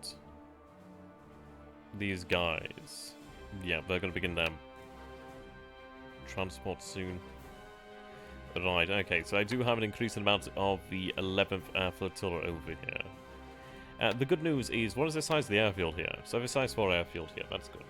Yep, so what we'll be able to do then is, if in the worst case scenario the Kurils do come to attack, at least I will be able to transfer bombers ideally to Hokkaido, to the base at Bihoro in under short notice, to be able to be in a position to actually launch torpedo attacks, so that's something at least that is going to be okay.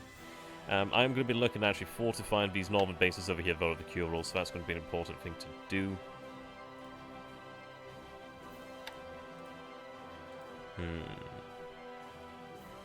Yeah, just working on expanding the port.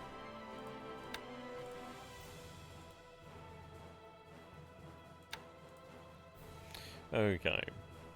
So additional destroyers are going to be making their way up over here.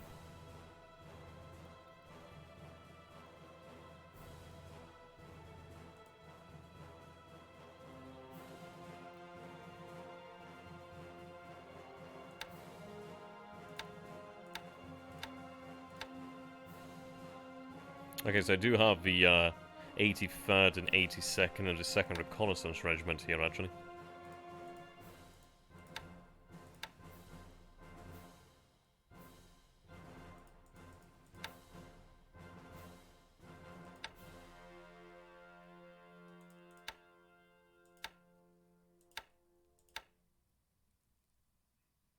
Now, as to whether the I mean, perhaps the Naval Guard could be enough to take some of the, well, one of the Aleutian Islands over there. I don't really know what I could expect there in terms of actual resistance. So it might be worthwhile to take more forces, but at least it's something to consider there, maybe using the Naval Guard. But I think what I'll probably do, though, is I'm going to keep those transports at Tokyo until I actually have enough political points there to release the Mixed Guard Brigade. Because then obviously I can have the Mixed Guard Brigade actually sent south somewhere, or sent even to the Aleutians, or sent anywhere, really.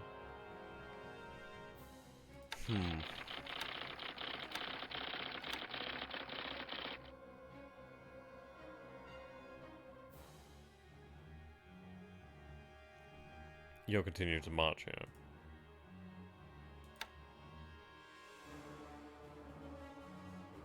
Okay, what we're going to do then...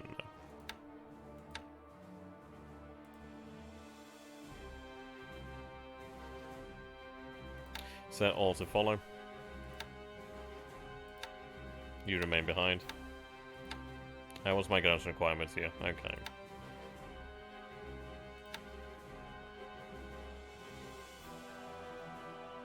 Actually, in all due honesty, you could begin marching too, but no, actually, we'll keep you here.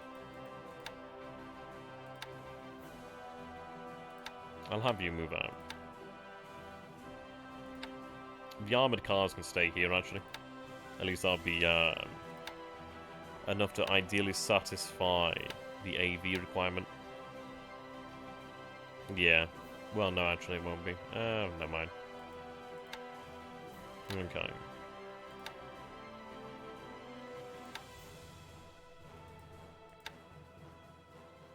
You remain behind. Everything else can leave.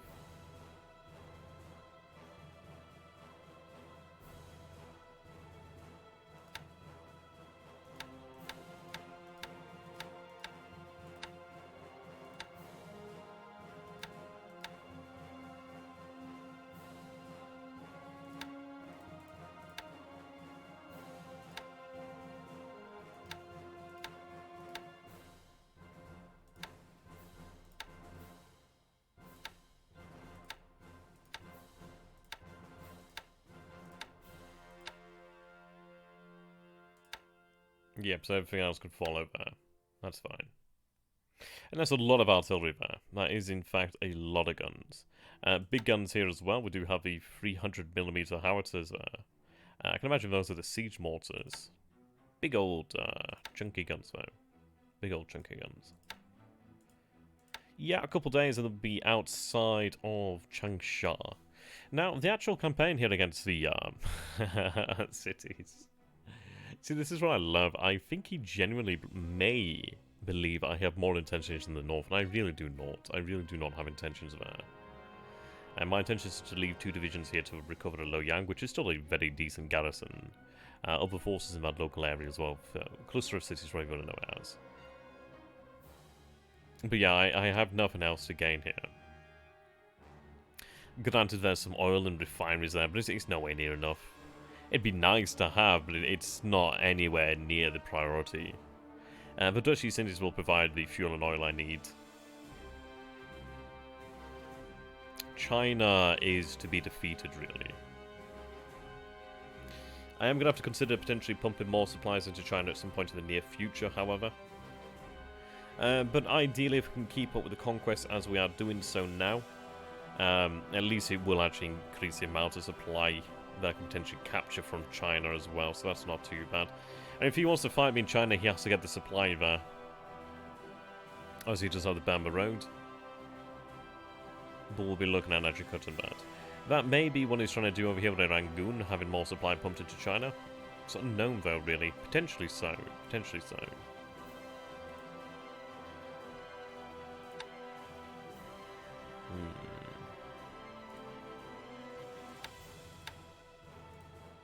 I'm going to cross the river direct. Well, then again, do I cross the river? Yeah, bugger it. We'll cross the river there.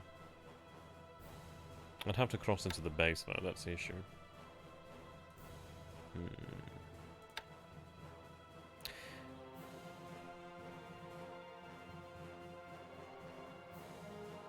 I could look at cutting the base there, well, cutting that rail line about there, actually. So what I'll do then is actually march north. I could even cut that road there. And potentially something like that, really. Okay. I think for the most part we are done here with the turn. I don't think there's really much else I can do. What I'm going to do, though, is actually go quickly save here. So we'll save this as 42 part 1. I think it might just be just a one-part episode, really. I think that'd make people quite happy. I'll double check on the actual tracker. We've got our things underway over here. These forces need to obviously take in the base of Lavar with demining Comac. This is patrolling up and down here. We have set our submarines over here to actually head back and forth. Obviously the ones that are going to remain on station are going to patrol in here. The others are going to return to Luganville or to Truck if they can manage it. The Kidapatize is going to move into this side of the New Caledonian island and to continue with her Overwatch, but also to potentially project power over Fiji if we decide we're going to be going for that after all. The Oilers and etc. are going to be heading north and return to Truck. This oil is going to be reinforced by these the light cruiser destroyers there. The actual Rabaul landing force is going to stop unloading supply and head north. The ship here is do or die. The forces over here are going to perform a shock attack next turn. I mean, what is that disruption here? 8 fatigue, 0 disruption. Yeah, those units are absolutely fucked there at Rabaul. How will you name the turn?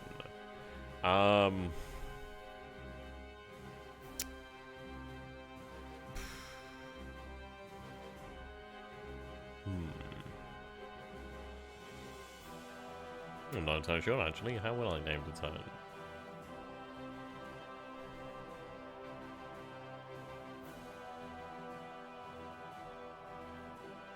I don't know, actually, at the moment. Don't know. Hmm.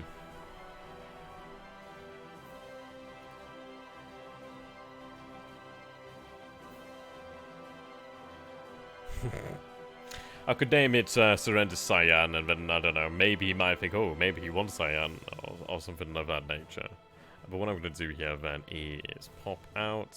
I'm going to have the actual save here.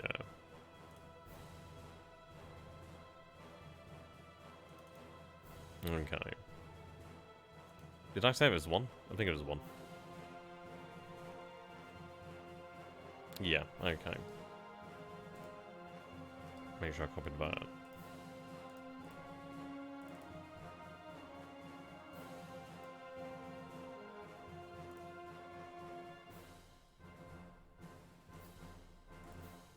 Paste it in here. There we go.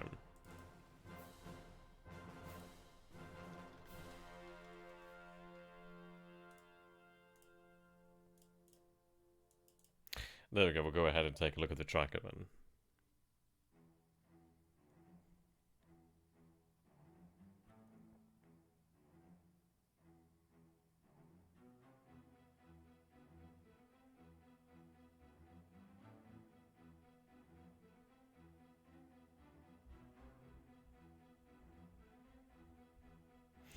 Okay, there we go. Tracker has been loaded. Let's go ahead and take a look at the actual turn then, shall we? So read the turn.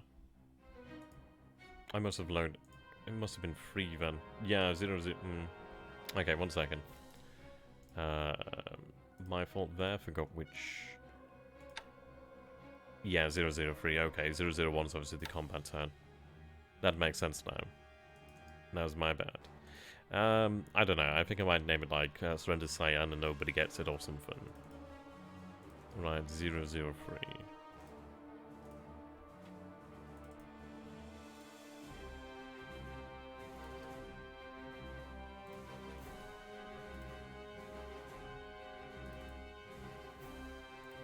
If you guys got any suggestions, feel free to suggest them now. And yeah, can go for it. Right, there we go. Just got a bit of water here, don't want to wait.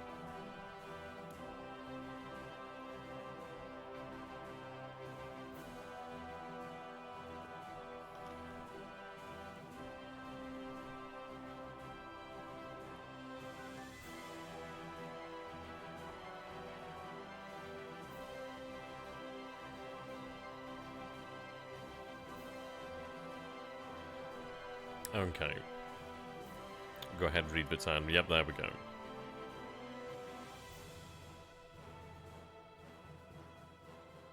How's everybody doing in the chat there, then? You guys having fun? I do respect you all for actually being here. I mean, it is a long time. Okay, let's go ahead and take a look there.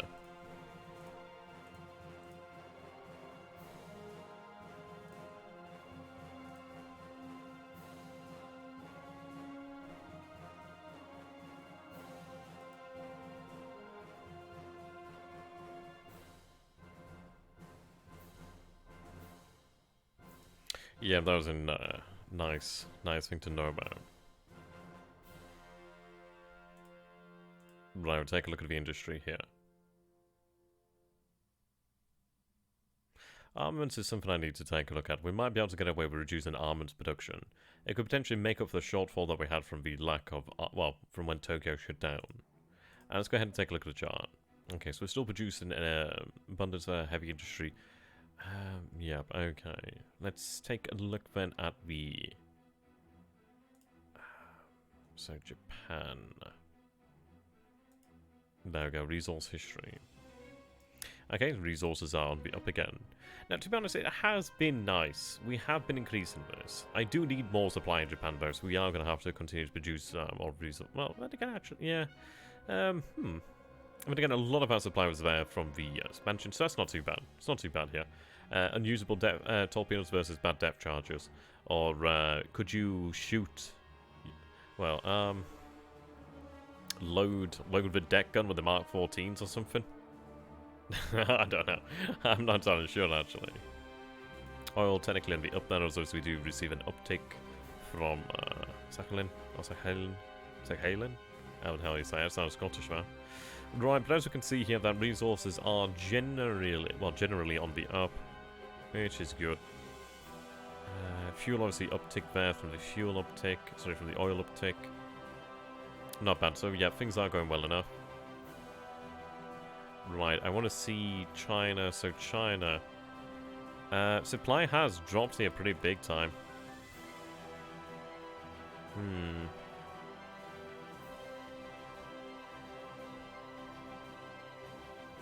That is interesting. I can see that resources increasing here. I may have to send more supply to China. Okay.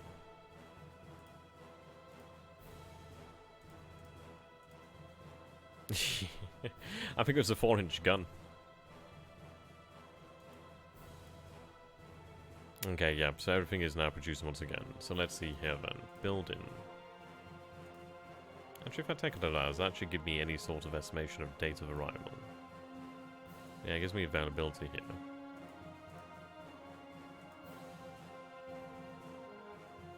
There we go, A6M3. Showing me about 6 months into 42. Yeah, so A6M3, K44 Tojo, D41, yeah, D4Y1C Judy. The Judys are going to be the big things that we receive. They're going to be delicious to have. Obviously, as the R&D kicks in, we should maybe be able to reduce some of that time, but that's probably roughly about right. We'll see. Okay, now building. Oh, that might be just the historical date that are available. I'm not entirely sure, actually. Could be just historical date. Right. So the Oscars obviously are way out in front here. And it's not too long now to the expansion ceases. I think, yeah, I'm looking for 150. So we have 51 more to produce per day. And when we get to about 150 a month, that's going to be very nice, actually. So we're up to, well, yeah, 150 a month, which would be good. So we're looking at 3.3 here at the moment per day, which is very nice. 2.6 for the K21 2A Sallies. 4 of them in the pool here. 71 for the Zeros, 8 in the pool. 2.37 per day. Yeah, I just need the engines. But what we'll do is, once we actually have the K21 2A Sallies replaced, then we'll be okay. A6K4s are in production again. Another one there in the pool. Yeah, I do need more L3Y2 Tinas.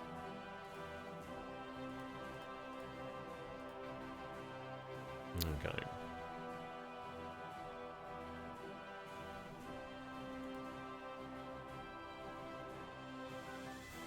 Yeah, it's slowly but surely increasing as well, which is good news. I do desperately want to be at 500.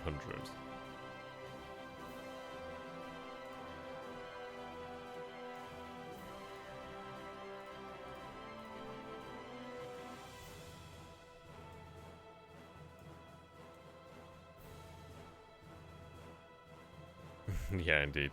Okay, so I think I will still have that directed naval attack in this area here. At least I'll cover our ships. Yeah, we can see that the H6K4s do have a very large search radius. Obviously it does overlap over here, over Fiji. And the Kiribatai.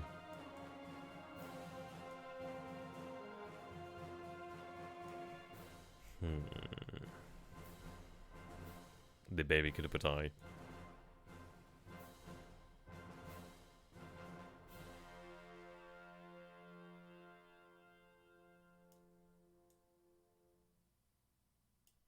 Yeah, so we have the H6K4 squadrons are obviously split up across Japan. I mean, they're not in great numbers really to make that much of a difference. But it's not too bad. I mean, what we'll be doing here then in the near future then is the baby Kiribatai will obviously continue north. They're going to be using bombs here to hit anything that moves around here. The battleships are going to detach. I don't know, we might have them detach around Takao. Then obviously combine it with destroyers for the most part. Now, as far as it goes for actually rearming, maybe I could rearm at Takao. I'm not entirely sure. Probably not Takao, so more than likely Nagasaki, which isn't too far. Potentially other bases, but I'm going to say more than likely for the time being Nagasaki is going to be where we rearm. So there's going to be submarines in this area. But even, yeah, any sort of bombardment I can bring here to bringing about the fall of Wenchao is going to make a massive difference. And having 4 battleships is a pretty big bombardment. That is going to leave a mark. Pretty much going to leave a hefty mark. Okay.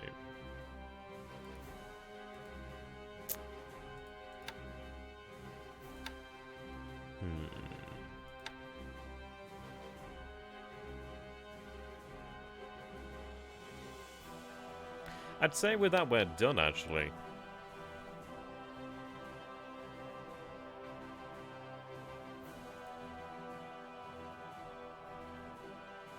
Okay, you have to remain here.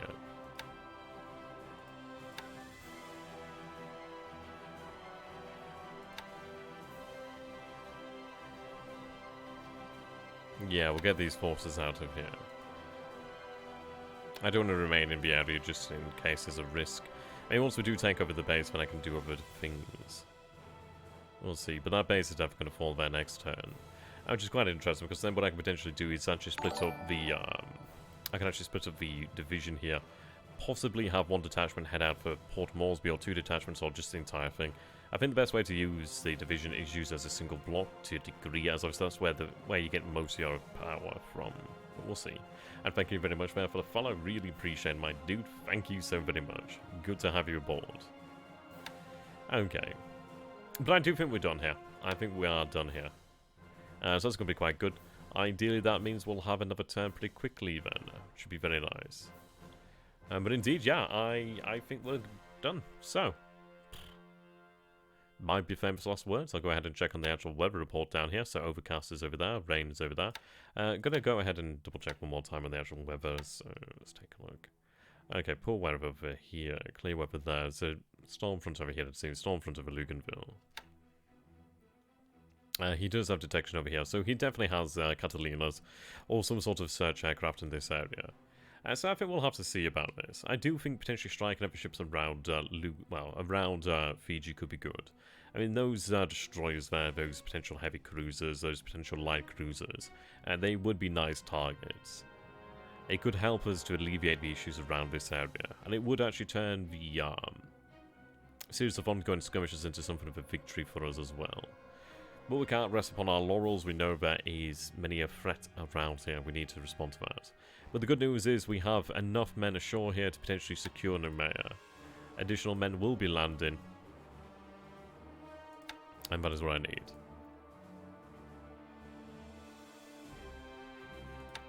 I mean, I'll secure this base. I don't know why I don't already have control of that base, but I will. So, yeah. You're heading down. That's good. These islands will come in the future. We'll see. It might be very well the case that I potentially go in and hard for Fiji. We're going to have to take a look at the reconnaissance in the area. But we are moving our assets around here, which is good. We'll see. In a few days, we'll have a size 2 airfield over here at Luganville, which will give me far more flexibility in what I can do with it. Tarawa's going to take some time to expand. Yeah, that's not going anywhere. Just need to actually get some engineers there, don't I?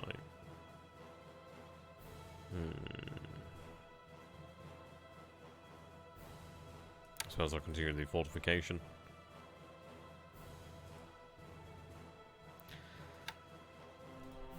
Okay.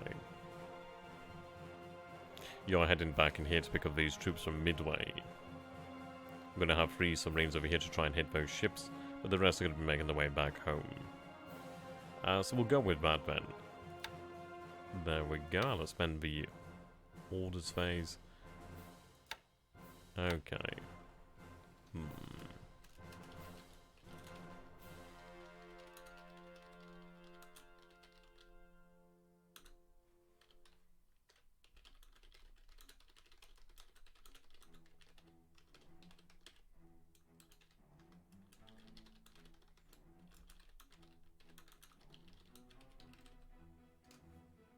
There we go. Have you considered using the 5-inch shells instead of the Mark 14s? They seem to do a better job.